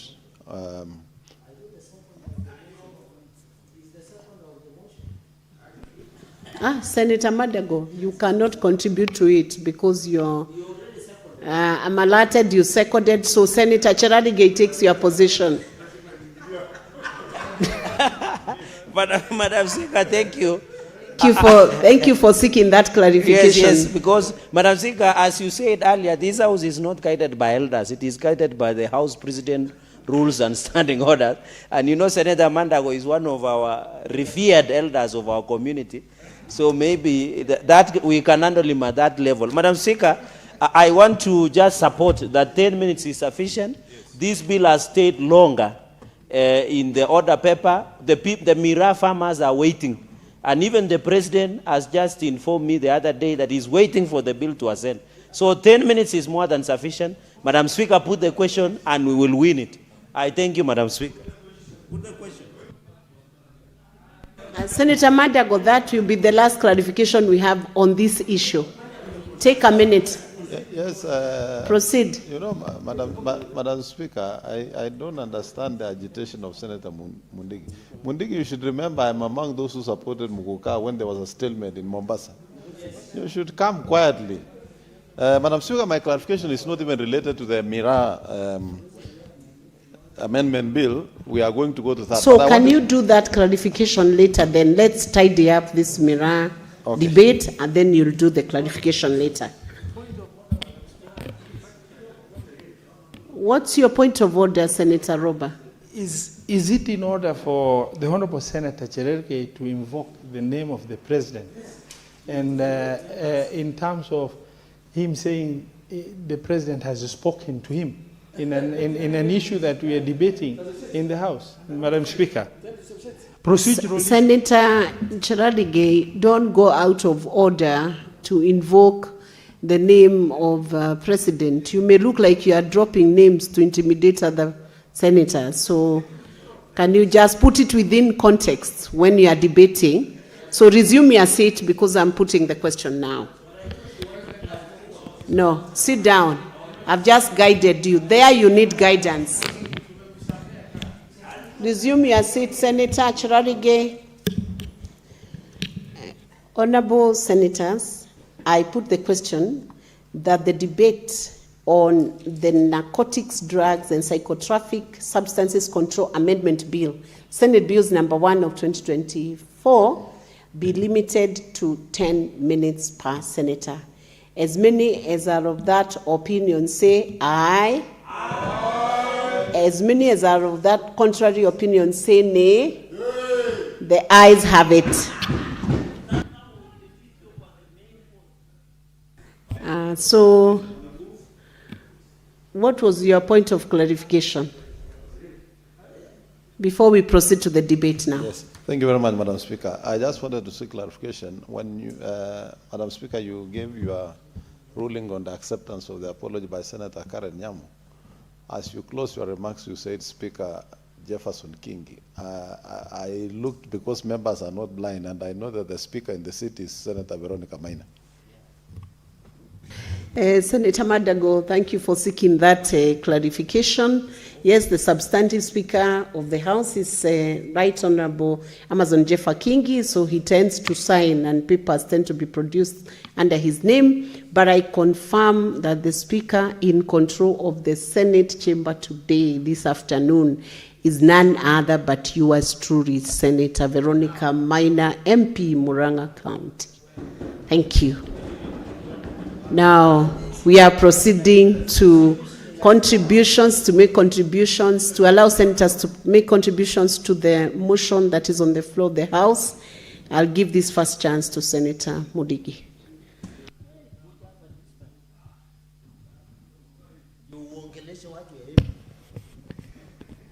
Asante Bispika kwa kunipa nafasi nichangie mjadala wa kuhusu mraa mgoka katika nchi yetu ya Kenya ambaye imeletwa na Senator wa Meru Mr. Kadhuri Murungi. Bispika, mambo ya kilimo katika nchi yetu ya Kenya, kila county iko na ile mazao inalima. Ukienda Kitare utakuta kilimo ya mahindi. Ukienda Kisumu utakuta kilimo ya sukari. Ukienda Mombasa utakuta kilimo ambaye ni ya blue economy, mambo ya samaki. Ukienda Kitale utakuta pia mahindi na Eldoret utakuta mahindi.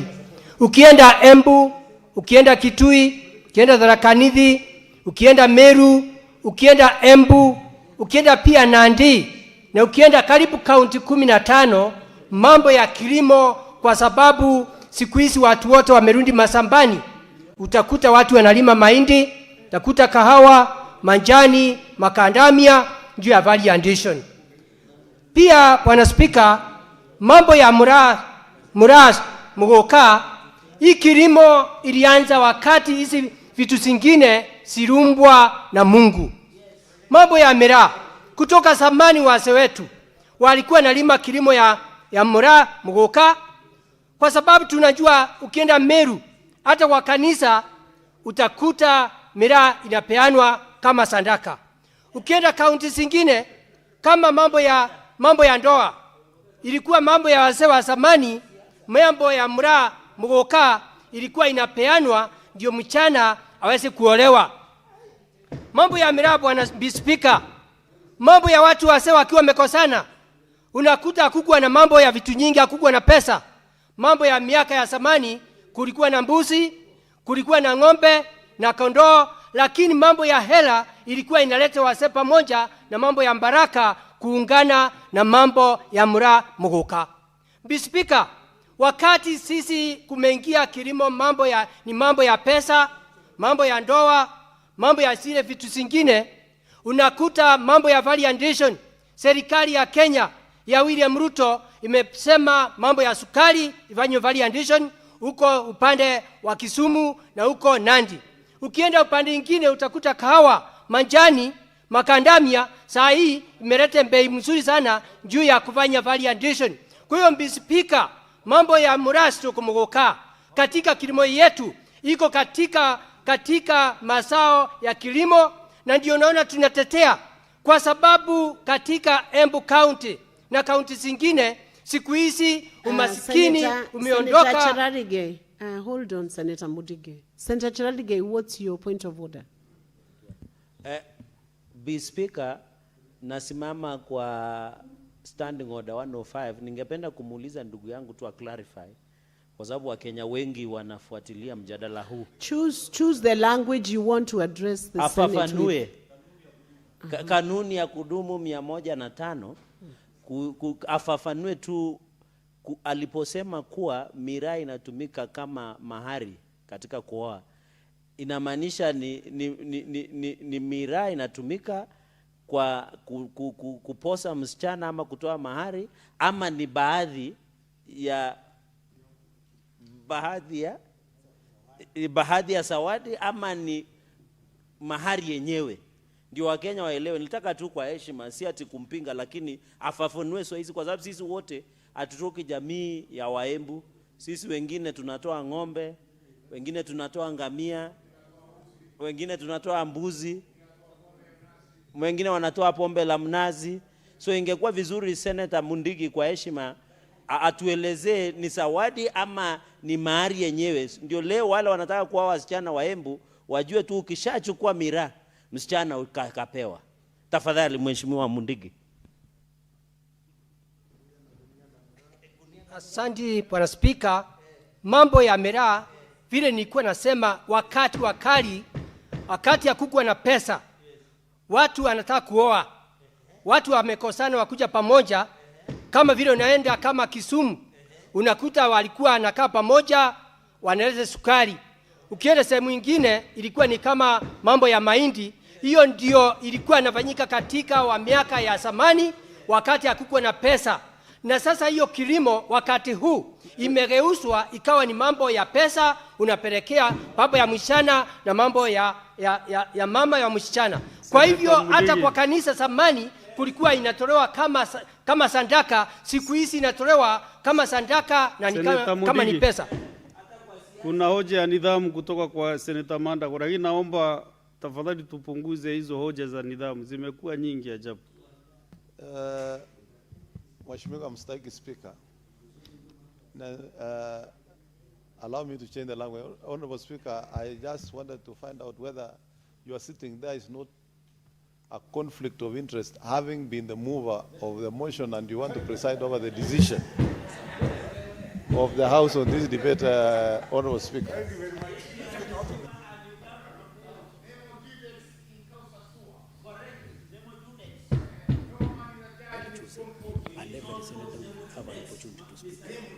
Honorable Senators, you know, when I asked the police of the owners, you know, there are one or two things that I know which you don't know, Senator Mandago. You know, we are not making any decision now on this bill. You are just contributing. You'll have your time. Senator Faki will get your time. My work is just to manage the House the way I'm doing. Senate. Justice should not only be done. Yes, but it should be seen to be done. Now, having presided the House when your motion is an debate, the bill which you have moved just now. In fact, if it was tomorrow, the day after the bill comes to the meeting, then it would have made sense. But if you move the bill down, give me the mic. Yeah. No, wait.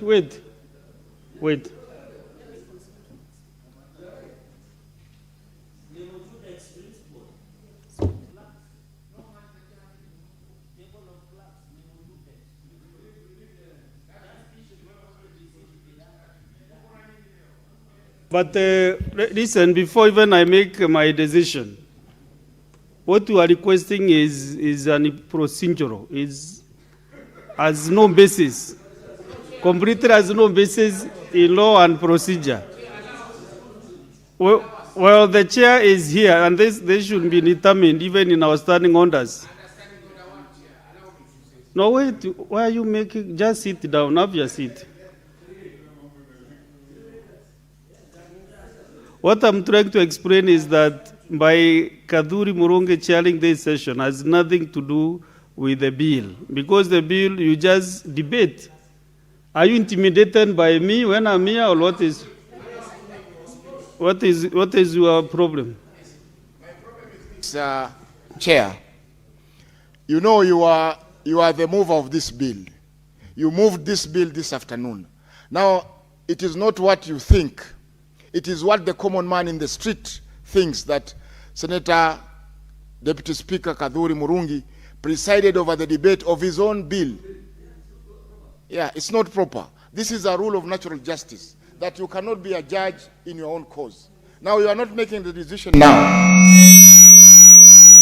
We are not making the decision now, but you are there presiding over the debate of your bill.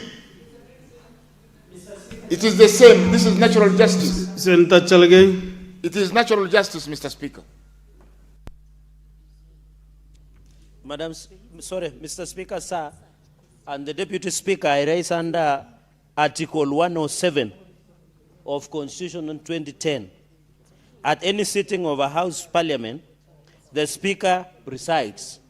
In the absence of the Speaker, the Deputy Speaker presides. And in the absence of the Speaker and the Deputy Speaker and other members of the House elected by the House preside. At a joint sitting of the Houses of the Speaker of National shall preside, assisted by the Speaker of the Senate. Mr. Speaker, the reading of Article 107, you are the Deputy Speaker of the Republic of Kenya of the Senate. So you are properly seated, because Article 107 of the Constitution is very clear. In fact, if our brothers rely on standing orders of the Senate, the President, and my brother who is a senior advocate in this country, knows that the Constitution is... Can you take care of Senator Faki? Yes, Article 107. Article 107 talks about how Parliament should be presided. And Mr. Speaker, since you are the Deputy Speaker and the Speaker is not here, naturally, as per the Constitution, you are presiding over the House. And let me be on record. Under the Constitution, you don't lose your right as the elected senator of Meru because you are the Deputy Speaker to move either a statement, a motion, or a bill. In fact, what Senator Faki is subjecting to you is contravening Article 7 on discrimination on your person as a member of and as elected senator of Meru, Mr. Speaker. So you are properly presiding over the House. Let Senator Faki, he will be given a chance to contribute. Why is he worried if he has better ideas than all of us, Madam Secretary? Mudigi, proceed and conclude your contribution. Bwana Spika, yangu naomba tuweze kukaa pamoja kama Senate hii. Kama vile tulipitisha sukari ikawa value addition. Tukapitisha majani ikawa value addition. Tukapitisha kahawa ikawa value addition. Saa hii hawa wakulima wote wanaserekea kama Wakenya ambaye wanaserekea mambo ya kilimo. Bwana Spika, ningeomba tu hii Senate vile ilifanya pia ipitishe mambo ya Mura, Mugoka, ndio ile county 15 ile ambaye wakati huu inaserekea pesa kutoa kilimo ya Mura stroke Mugoka iweze kupata mazao yao, kwa sababu mambo ya shule, mambo ya kanisa, mambo ya manyumbani, kila kitu yote kilimo ya Mura stroke Mugoka inaendelea vizuri. Na pia Bwana Speaker, kama hii mambo yote itaendelea, utakuta economy ya counties, utakuta economy ya Kenya, kama vile tumeona serikali ya Kenya ya William Ruto ikifanya mambo ya mazao ingine. Hivyo tunamuomba hii bill tukipitisha pia apitishe ndio kilimo ya Mura Mugoka iweze kuendelea njia ile inafaa. Bwana Speaker, mambo ya Mura stroke Mugoka yende ikawa watu wengine wanaweza kupinga, lakini naomba pia serikali kutoa hii kadhini na kadhino. Hiyo kakitu ni kama vile unaweza kunywa manjani nyingi ama unaweza kunywa kawa nyingi, inakusumbua akili, inakusumbua mwili. Kwa hivyo Bwana Speaker, hii kitu ikipitishwa pia itafanywa research na serikali ya Kenya tuweze kuona kama inaweza kutoka dawa. Kwa sababu unajua Mura stroke Mugoka inaweza kutoa dawa mzuri sana.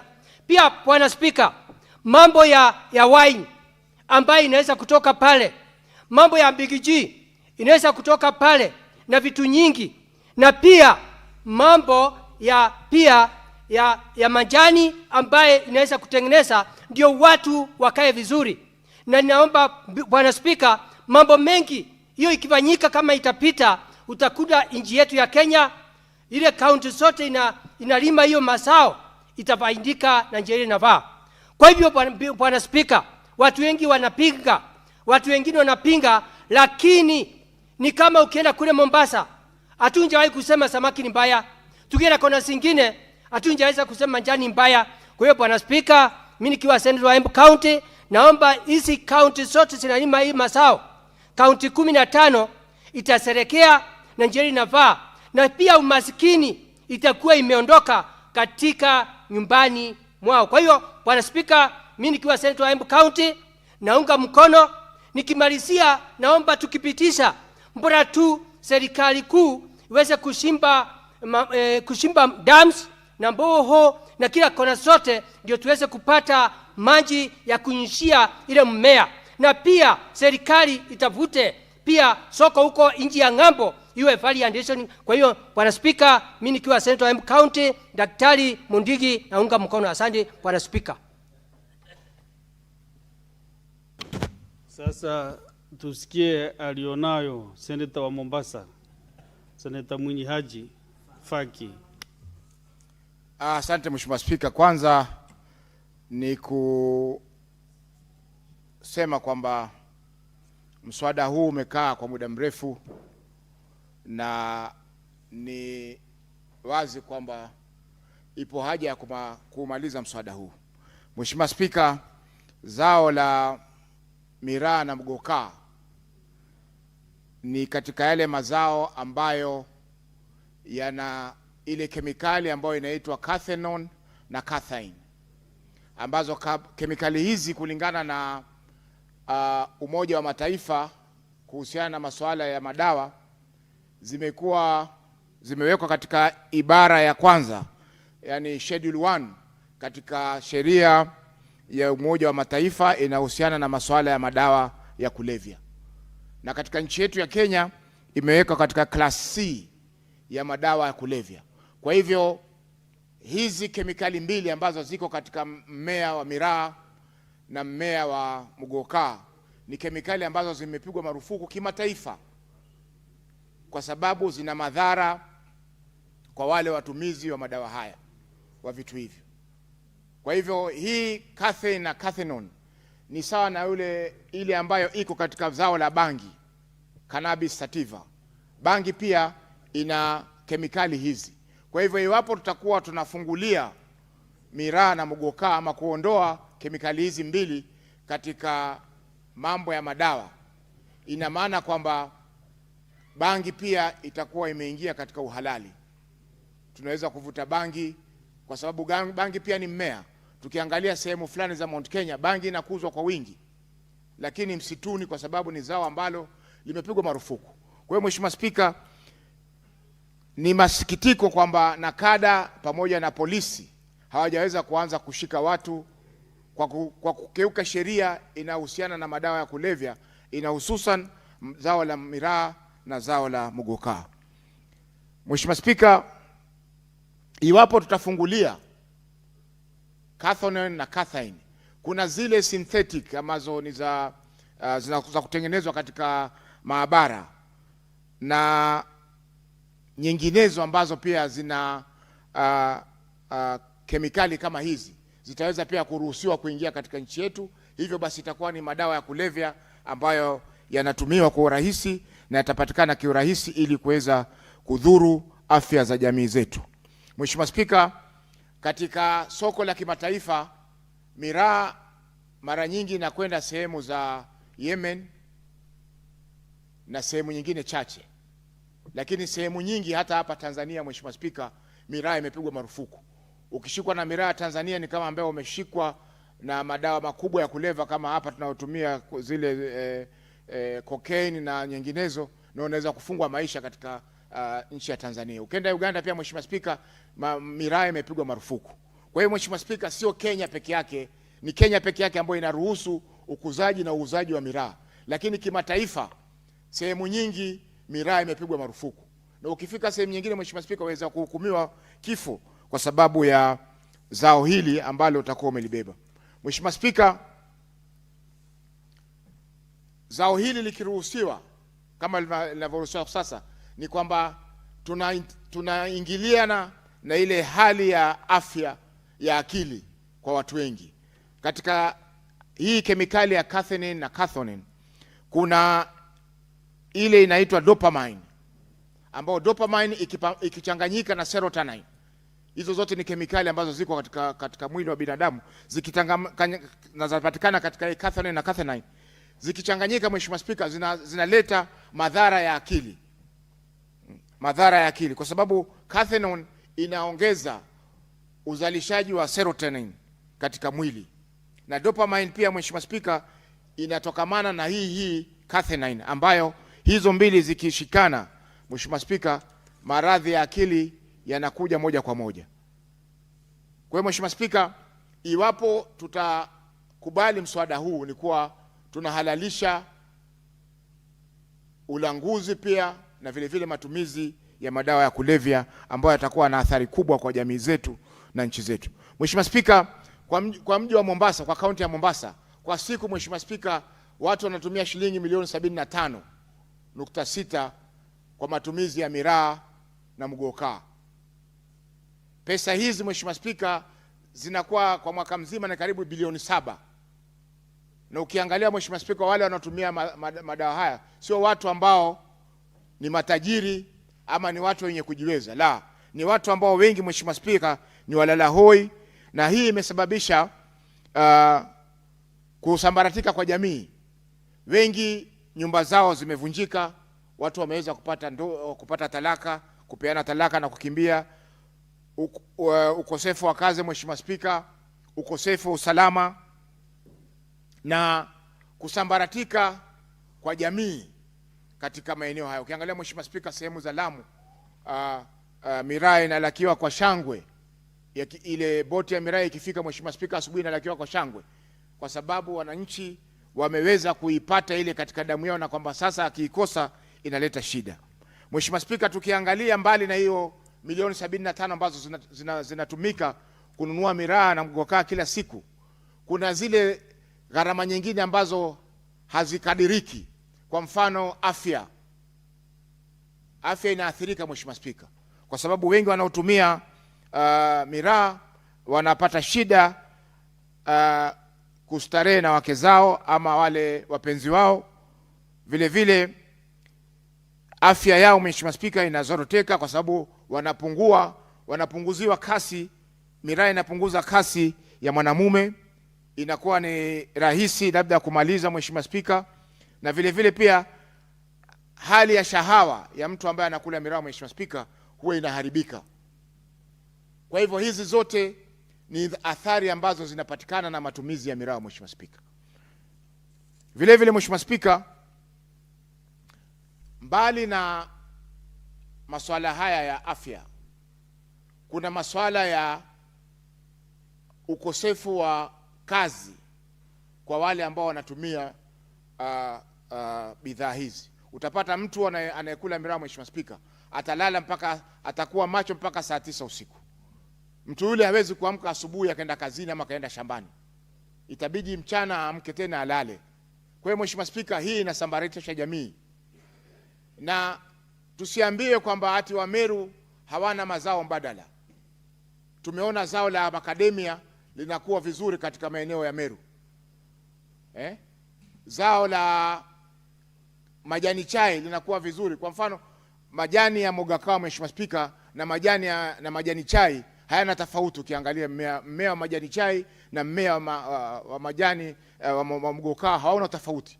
Kwa hiyo, Mheshimiwa Spika, tusiambie kwamba ati hakuna mzao mbadala ambalo Wameru wanaweza kukuza ama Waembu na Wadharaka waweze kukuza badala ya mogokaa na miraa. Mheshimiwa Spika, mazao yako mengi ambao wanaweza kukuza, na ni jukumu la serikali kuhakikisha kwamba wanapewa zao mbadala ambalo wanaweza kulima ili wakidhi mahitaji yao. Mheshimiwa Spika, hapa Kiambu kulikuwa kuna mashamba mengi ya kahawa, lakini siku za karibuni, Mheshimiwa Spika, mashamba yale wengine wameweza kufanya kilimo cha horticulture. Labda Senator Murango atani fafanulia horticulture ni nini kwa Kiswahili. wengine wameweza kukuza passion fruit, wengine wameweza kupanda maua, na hivyo basi wameendelea kufanya ukulima kulingana na vile ambavyo wanaweza katika maeneo yao. Sehemu nyingine, Mheshimiwa Spika, kwa mfano sehemu za Nyanza, bangi inaweza kufanya vizuri sana. Sehemu za Mount Kenya bangi inaweza kufanya vizuri sana, lakini wakulima wa kule, Mheshimiwa Spika, wamejizuia kulima bangi. Wamejizuia kulima mazao ambayo ni kinyume na sheria. Kwa hivyo kwa nini Wameru wawe ni watu tofauti, kwamba waruhusiwe kupanda mimea ambayo ina athari kwa jamii zingine? Mheshimiwa Spika, na hii si vita, hatupigi vita Wameru sisi, Mheshimiwa Spika. Yataka uelewe kwamba tukisema zao la mgukaa na zao la miraa ni baya, ni kweli ni baya, kwa sababu utafiti wa kimataifa umeonyesha kwamba ina kemikali ambazo zikiingia katika mwili wa mwanadamu zinakuwa athari kwa mwanadamu yule. Kwa hiyo Mheshimiwa Spika, je, tutajenga jamii ama tutajenga baadhi ya jamii ambayo wanafaidika na zao hili? Mheshimiwa Spika, kwa niaba ya watu wa Mombasa na kwa niaba ya watu wa Pwani, hili zao hili Mheshimiwa Spika lilipigwa marufuku katika kaunti zote 6 za Pwani. Senator Abbas.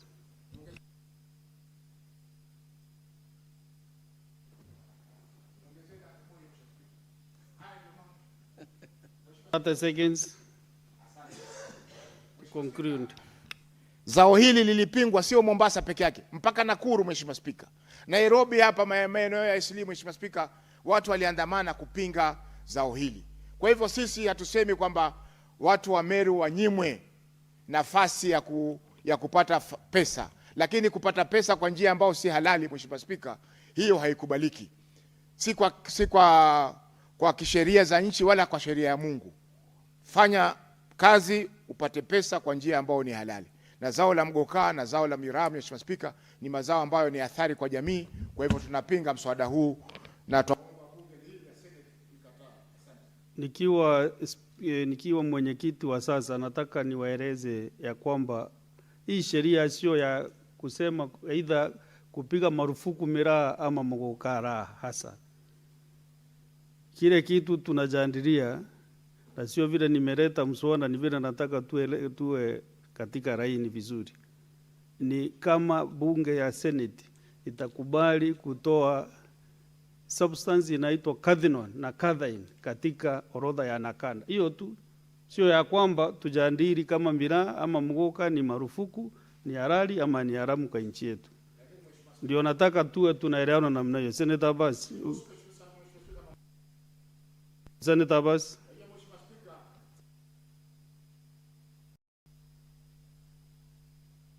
That is the amendment that we have. I'm factual. I am factual, but you have expended your time, Senator Abbas.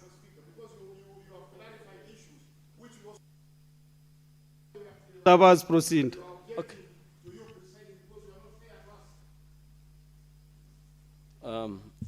Honorable Speaker, thank you so much. We appreciate that as the mover, we have no problem, or I don't have a problem with the economy of Meru. That mostly depends on miraa. But of course, miraa has been classified as a drug because of the two substances, the cathinone and the cathine, which affects the human being that consumes the miraa. Honorable Speaker, I come from a region that miraa is actually highly used and chewed. But of course, if we look at the cost-benefit analysis, as much as the growers are getting a lot of money, the consumers are actually so much at disadvantage, and it affects them so much. Honorable Speaker, miraa, actually, botanical name is called the Calas adulis. They call it miraa, they call it mokoka, and many other names. It's only grown in 3 regions here: Meru, in Kenya, Ethiopia, and Yemen. And Mira, is just, most of it is widely grown. Madam Speaker, we are not saying that the issue of saying that we remove the catenine and the catenine, the catenine and the catenone and the catenine to be classified as a drug. As leaders here, I am not supporting it, and it's very wrong actually, because a lot of research has been done on this, and the impact of those two substances as a drug is already classified by WHO even. WHO, that is World Health Organization, has already classified those two substances as a drug. So Kenya cannot contravene whatever is being said in the World Health Organization. This drug, Madam Speaker, affects, I can read for you one or two things, if you allow me, for the purpose of record. It's actually a stimulant. And in the long run, Madam Speaker, the effect is that it causes depression. When somebody eats Mira, Madam Speaker, and by the way, let me be honest in this house. I one time chewed Mira when I was a young man, and I know how much it affected me. Today, I even regret it why I ate that thing. And many friends of mine did, and I know what situation they live in today, Madam Speaker. Madam Speaker, you have a difficulty in sleeping, insomnia, because you can be awake for almost 24 hours. So it's only drug that can affect the mind not to sleep. Madam Speaker, it also has oral health issues. The tooth, when you chew Mira, the tooth decay. So you will see a young 20-year-old guy or 30-year-old boy that has no teeth. He cannot even smile. So because this thing makes, these drugs, substances, makes the teeth decay very early. It causes mouth ulcers. If you look at the Mira chewers, most of them, their lips are peeled off because the growers are using some things they spray for purpose so it can grow fast. So it actually caused a lot of cancer, stomach cancer, and even the lips. Madam Speaker, it causes constant constipation. That if you chew Mira, you might not eat food for 2-3 days. And those young men who chew these things hardly eat and they keep on sleeping. They get insomnia, they cannot eat it, they are constipated. So most of the times you see the Mira chewers growing very weak. They cannot be able even to perform some of their functions. It affects even the libido in men. That most of women, there are many people now who lost their marriage. Ladies have run away from their men. It's in my place. Because it causes libido depression. Madam Speaker, it causes a lot of dependence, psychological dependence. It causes, you actually become a beggar because you want to cheat every day because of the addiction. So you see people even stealing because to get money for Mira. Madam Speaker, you see people deserting even their children, that they cannot feed them. Instead of taking the money to home, they go to and buy Mira and sit for 24 hours away from their homes. Madam Speaker, it causes, a long use of it causes a cardiovascular problem. It affects the heart. And many people are actually having a heart problem. Therefore, it elevates the blood pressure also. You get pressure, continuous use of it. So we have so many sickly people who have heart problem without of pressure as a result of this methionine and catenine. Liver cases also. That because you're chewing that thing and it has those drugs and substances, you have liver problem. People liver sclerosis, what do you call it? I think there's a name they use. That men who chew Mira have a liver problem. Madam Speaker, It has a lot of socio-economic problems also. Of course, it affects the livelihood, as I said. The money is being used. It causes liberty issues that it causes homes, breakage of homes. Many of them actually, the men and women have left one another. Therefore, Mira, as it is, actually, we know the government is supporting Mira just because of politics, to get the support from our brothers in Meru. So, Madam Speaker, one other thing is, Mira is actually only chewed by the Merus, which are not even many. And one other thing, Madam Speaker, that thing has even affected the education systems in Kenya. I mean, sorry, our boys and kids are not going to school. Because if they get to learn these things, the mothers are selling Mira, the kids have not even time for the love of their mothers.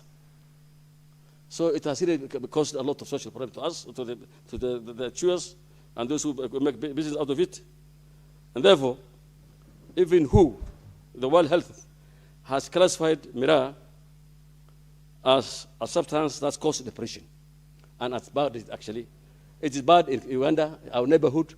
It is bad in Tanzania. It is bad in every country. I mean, what do you call it?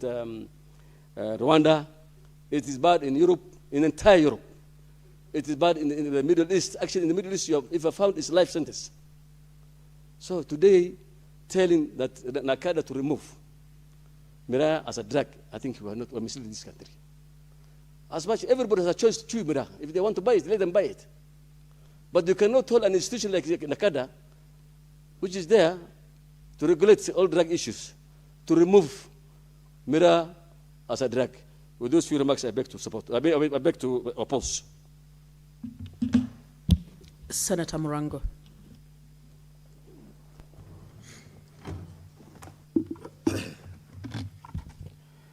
Asante sana Mr. Speaker. Nadhani kama endelezo la kiimani, nitaanza kwa kusoma Wagalatia 5 mstari wa 23. Inasema likikataa usawa na udhibiti binafsi, sio kupita kiasi, ili kuepuka tamaa na uharibifu. Mr. Speaker, kila kitu kwa kiasi. Kila kitu kwa kiasi. Na kila kitu kikizidi kiasi, kila kitu kinakuwa sumu. Mr. Speaker, hata ngono ikizidi na ifanywe kiholela inakuwa sumu. Mr. Speaker,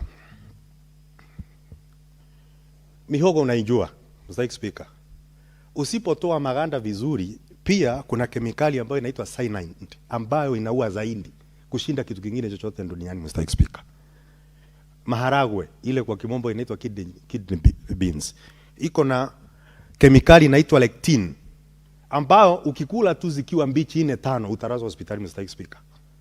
Mr. Speaker, nyama ya bacon ya nguruwe, sausage, zile wanaita sausages, zote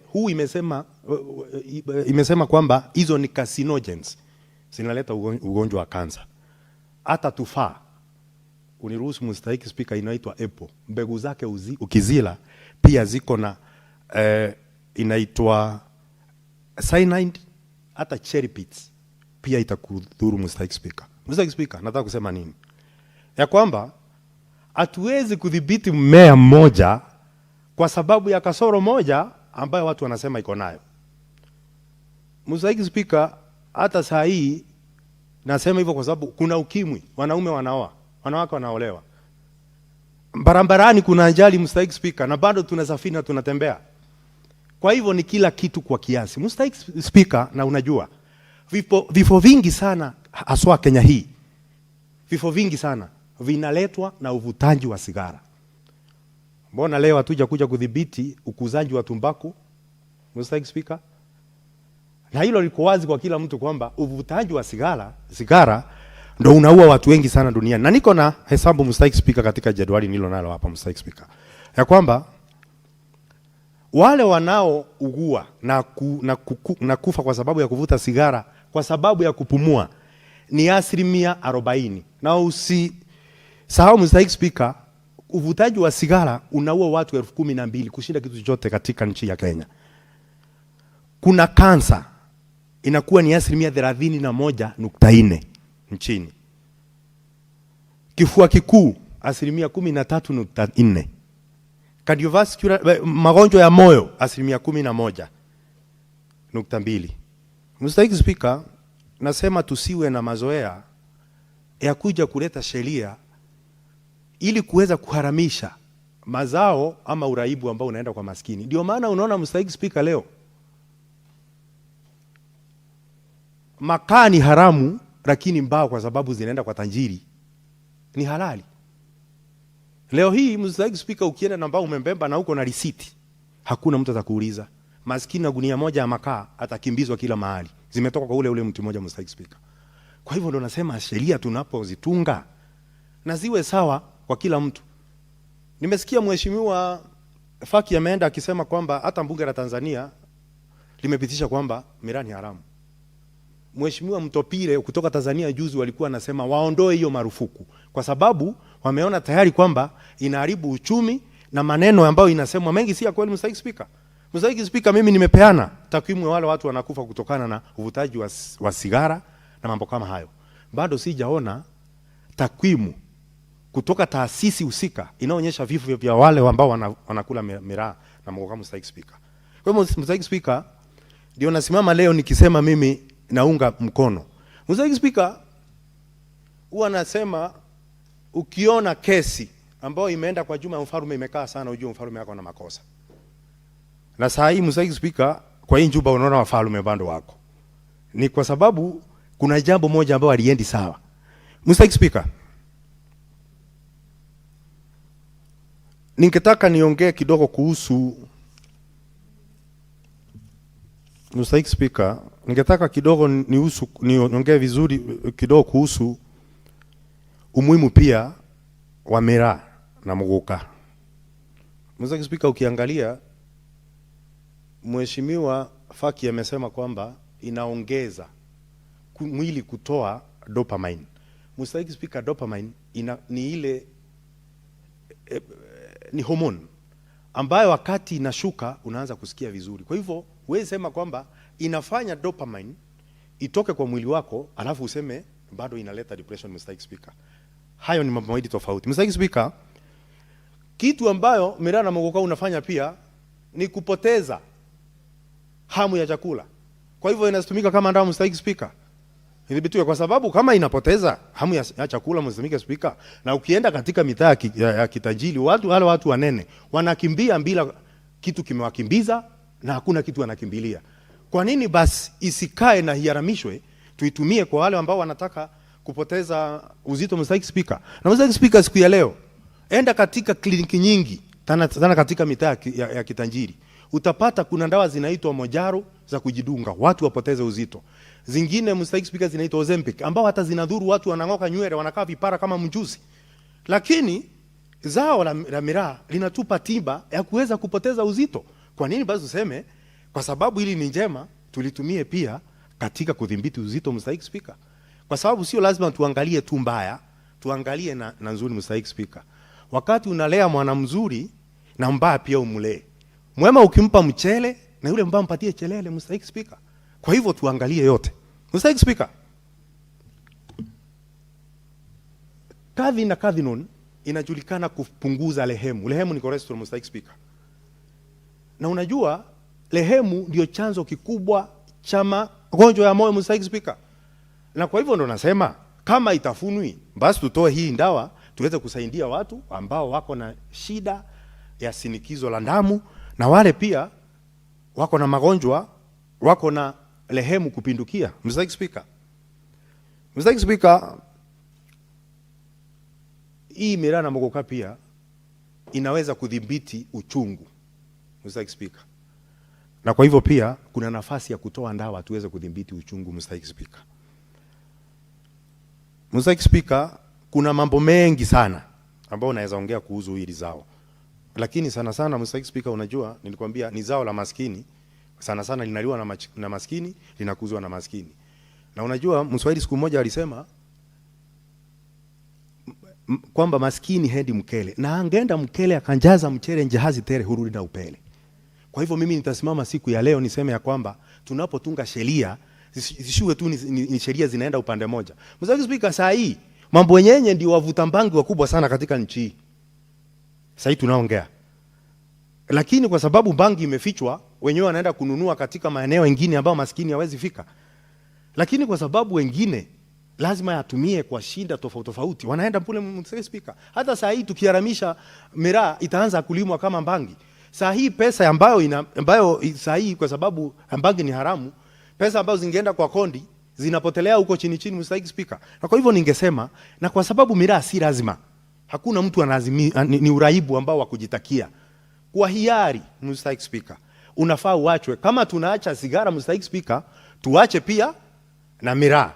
Kama tunaramisha miraa, pale pia tuharamishe mpaka uvutaji wa sigara na tumbako. Lakini shida ni nini? Ni kwa sababu mabwanyenye ndo wenye mitambo mizima kutengeneza sigara, na kwa sigara ndio maana hiyo haiguzwi. Lakini hii kidogo ndo itaguzwa. Kwa hivyo Mr. Speaker, mchango wangu ni huo, na mimi Kirinyaga pia nimechanga hivyo nikijua kwamba wanaokuza hili zao ni Meru, Embu na Kirinyaga kidogo. Na kabla hatuja tolea mwananchi ambaye analima kitu chake shambani, ni vizuri tumpatie namna venye ataendelea na maisha yake. Mr. Speaker, kabla hujabomoa daraja, funza mwananchi kuogelea. Hapa tunaanza sasa kubomoa daraja mwananchi kabla hatujafunza kuogelea, Mr. Speaker. Asante sana Mr. Speaker. Senator Roba.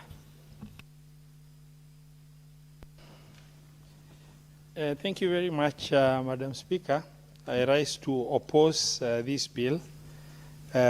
Madam Speaker, I grew up in northern Kenya, and Madam Speaker, it's worthwhile to really discuss this issue of miraa and muguka from the context of real life experience of what it is doing to the fabric of the society in our region.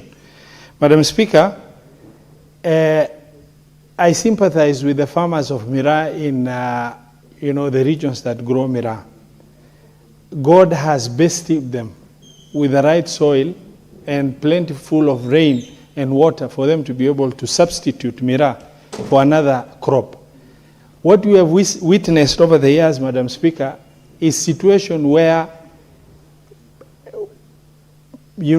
husbands or fathers have abandoned their families and turned mothers into widows, not by way of death of their husbands, but by way of absence of the fathers as a result of them turning themselves completely destroyed by miraa to the extent that they become irresponsible members of the society, while they're only turning back home when their health has deteriorated beyond reproach. Madam Speaker, many children have fallen out of school in northern Kenya. And I will want to speak, limiting my discussion to northern Kenya, because that is where my experience centers in regards to what miraa has done. Madam Speaker, many other vices have gotten encouraged. The illnesses that is resulting from miraa has become unexplained to the population. Madam Speaker, in the wisdom of my brother Murangu who just spoke, the absence of data just only means the fact that nobody bothered to really take care of the issue of to collect data on the level of damage that it has happened. But what we are speaking from is real-time damage of miraa on the fabric of the society, the population, the health, and other vices that would have otherwise be controlled in that region.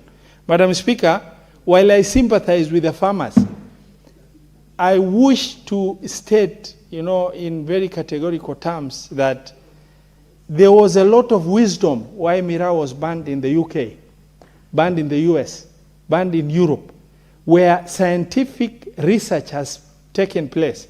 And NACADA, in the wisdom, borrowed that information and carried out and categorized miraa as a very serious drug that is not good for the fabric of the society in this country. Madam Speaker, today we should be discussing what substitute support miraa farmers should be given by the government in terms of making sure they're able to recollect themselves and they get supported through substitute support in terms of subsidy, in terms of support, so that the miraa farmers are able to approach commercial production of other commercial crops.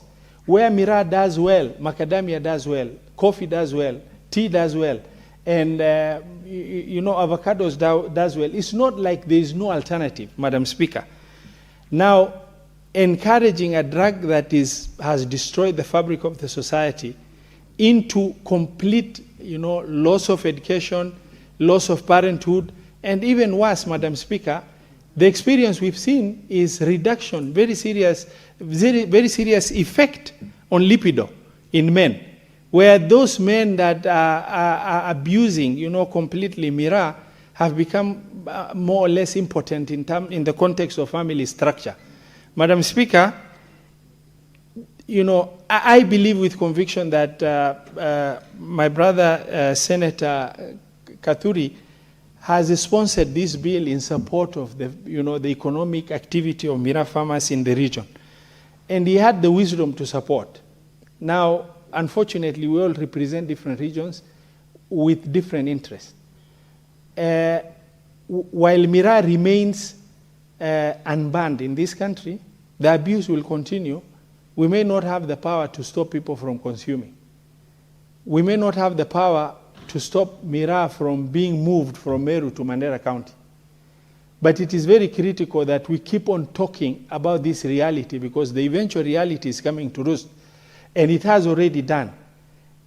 I am not speaking about the Somali community that consumes miraa in northern Kenya. Equally, the Meru, Embu consumers have gotten affected in the same context. It is not selective, it's a drug. And while I oppose the bill, in the strongest term possible, I would wish to persuade the government to really dedicate substantive resources to be able to carry out data on miraa farmers and support them to approach, to be able to replace miraa farming with a different cash crop that is healthy for all of us to consume. I do not want, because people are watching us nationally, I do not want Kenyans to really feel that maybe as leaders we are pitting regions against regions. No, we are not. Our brothers, the Meru, our neighbors, we have a lot of respect for them. The sponsor of this bill is one of the leaders that I have a lot of respect for. However, the state of destruction of this drug, if left unchecked, is going to really consume our communities very badly. While I agree too much of everything, this one is not too much. You start a little bit and family structure is destroyed. And that is the problem that has, we've witnessed over the years as we grew up in our region. We've seen, single mothers, not because the husbands have died or they're just absent from their life, and children have failed to go to school. The women have turned up carrying the burden of family structure because the husbands are nowhere to support them. Madam Speaker, I know, there are many other vices that ought to be banned. Maybe the miraa is not an exception in the context of other vices. However, Madam Speaker, there was a lot of wisdom in Nakada categorizing miraa as a drug. There is more scientifically supported wisdom in developed countries that have the capacity to do thorough research on miraa to classify miraa as a drug unwanted in UK, unwanted in the US, unwanted in Europe, unwanted in the Arab world because of the destructive nature of this drug.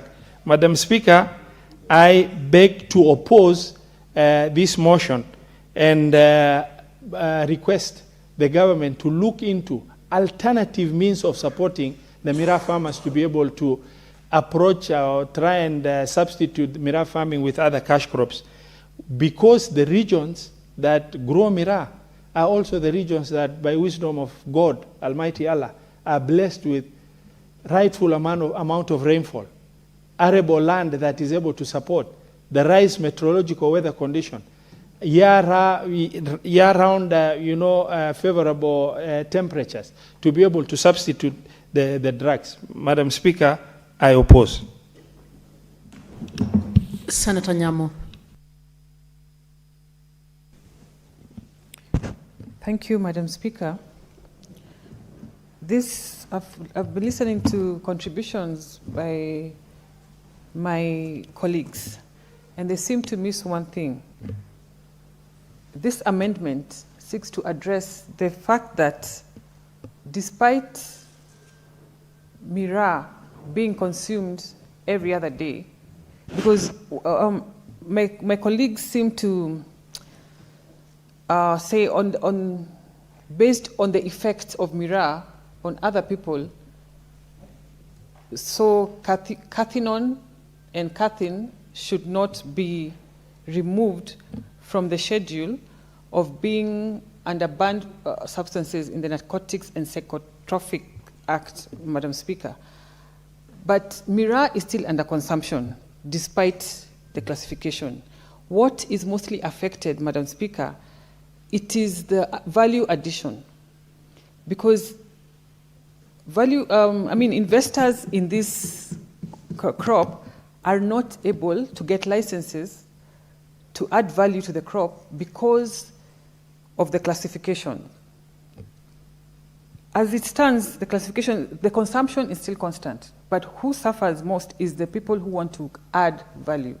And I think Senator Murungi, what he's doing here through this bill is serious representation of his people. And I think by this bill only, the people of Meru ought to make a decision, because this crop supports over 500,000 families in Meru, directly and indirectly. We have transporters, we have traders, and this is what forms the basis of their livelihood. It pays school fees, and this is all they know. And Senator Murungi, by way of this amendment, is going to unlock another whole economic activity on the using this miraa crop by value addition. You know, Jabba juice is being traded like it's an illegal trade right now. There is all this stigma on the Meru people who trade on miraa because they look like they are dealing with an illegal crop. Yet, it is by all means, and even under the Crops Act 2013, it is scheduled as a legal crop. And this is a contradiction that this bill seeks to remove. So if you stand here before this House and say that miraa is being abused, whether we pass this amendment or not, miraa will continue to be abused by other people, just like alcohol is being abused by some people. I consume miraa personally. I don't abuse miraa.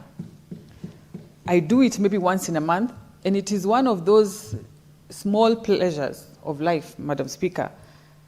And just like any other thing, substance that risks being abused, miraa is one of those. So I do not support that we should stand here today and list reasons why or how miraa is being abused in some areas as reasons why we should not declassify cathinone and cathin from the narcotics and psychotropic substances, Madam Speaker.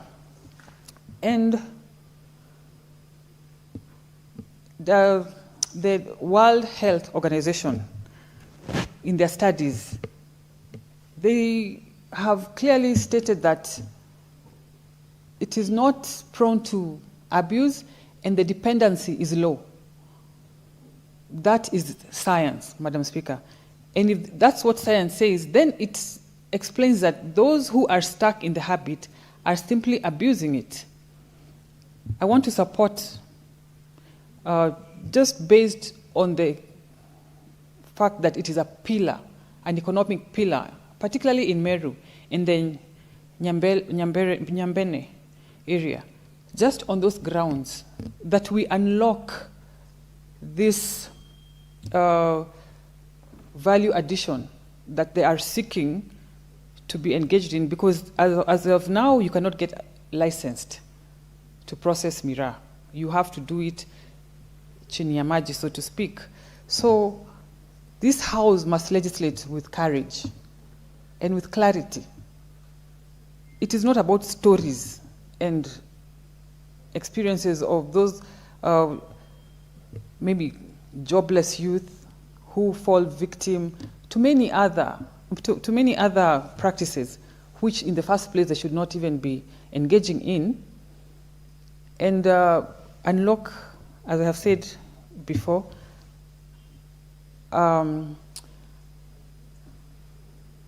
as a GDP, they are rightfully very big GDP contributors in the country. On one hand, we support the crop and the trade. On the other hand, we are collecting taxes from them. On the other hand, we are curtailing the whole ecosystem of Mira by having contradictory laws. We are telling farmers on one hand, grow the crop.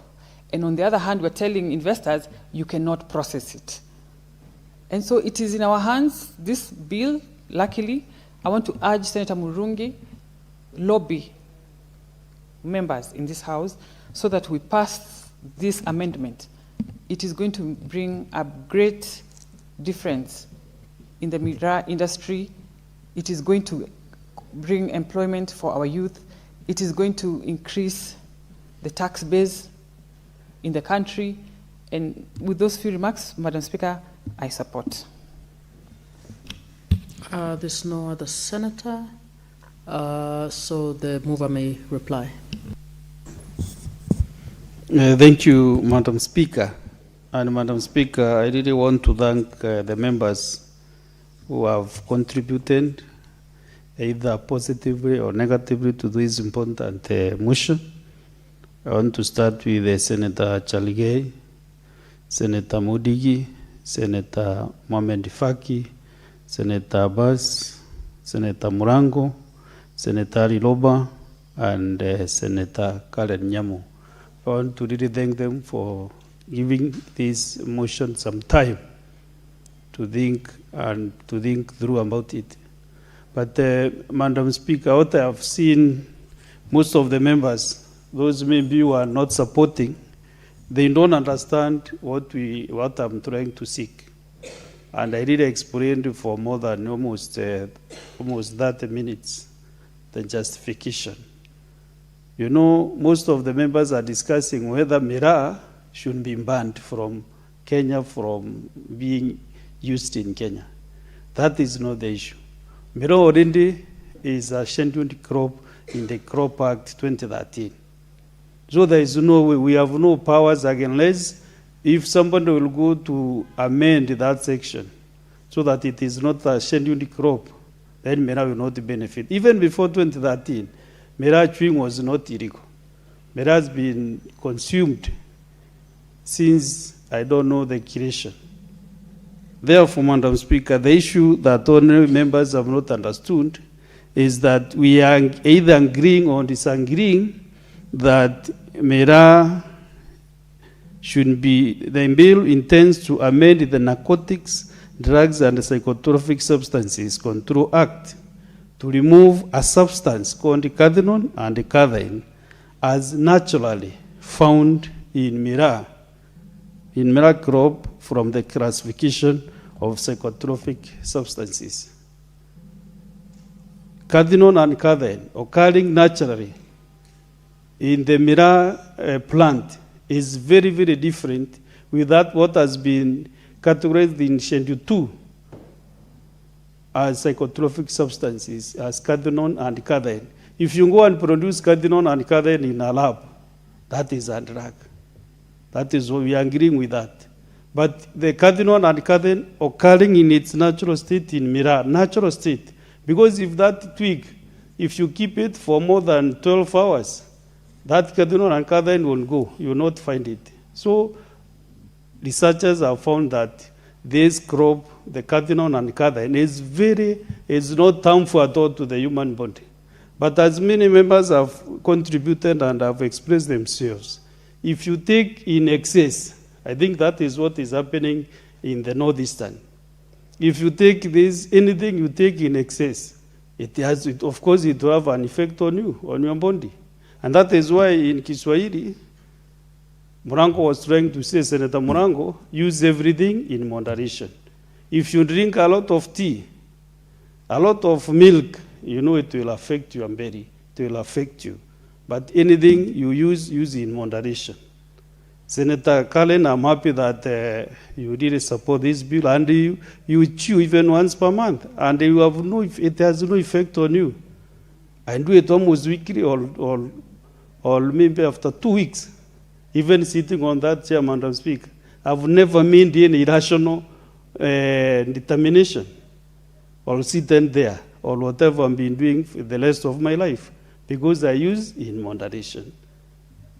Therefore, Madam Speaker, the amendment that I'm seeking, I hope I'll be able to convince more members, and I can see I'll be able to get the required numbers to pass this bill at the second reading during the voting.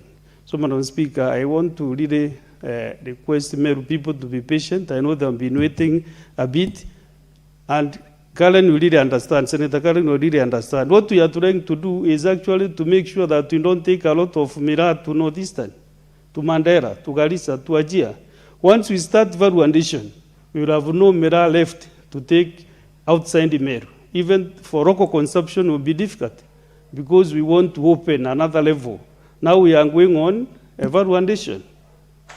So we do wine, we do juice, we do I said again, tea bags, so that people even can stream, can shed weight through that. You know, people are taking nettle grass, wheaten grass, yeah, these hibiscus, so that they can be able to use healthy drinks. There are also be healthy drinks, so that it can help control the weight that we have, Madam Speaker. So what we are trying to see is, and to convince members, is if we allow Nakanda to remove these cardinal and cathine from the scheduled list of narcotics, Madam Speaker, we will be able to do now valuation. Whether you want to take the wine or not, it's up to you. Even now we have so many wine shops in this republic. Not everybody goes to that shop to pick a bottle of wine, because if you don't partake it, you don't go to the shop. There are so many bars in this country. If you drink beer, you'll go to the bar and drink. So that is why we are saying allow Nakanda to remove these substances from the list, so that now we can do valuation. And have, instead of Miraa going to Northeastern, let that Northeastern people, if you want to buy wine from the shop, buy juice from the shop. I think that will be a good idea, the Senator, good Senator for Mandera County. Because what we are going to do is to mop out all Miraa which is being transported out of Meru. We do valuation and market our products in Kenya and outside this country, Madam Speaker. There is a lot of wine coming from South Africa. How do they make their wine? You don't know. You don't know. Yeah? People are buying every day. So that is the route that we want to take. So, Madam Speaker, with all these remarks, I really beg to reply, and I beg to move and request that the putting of the question be deferred to a later date pursuant to Standing Order 66.3. It is so deferred. Next order.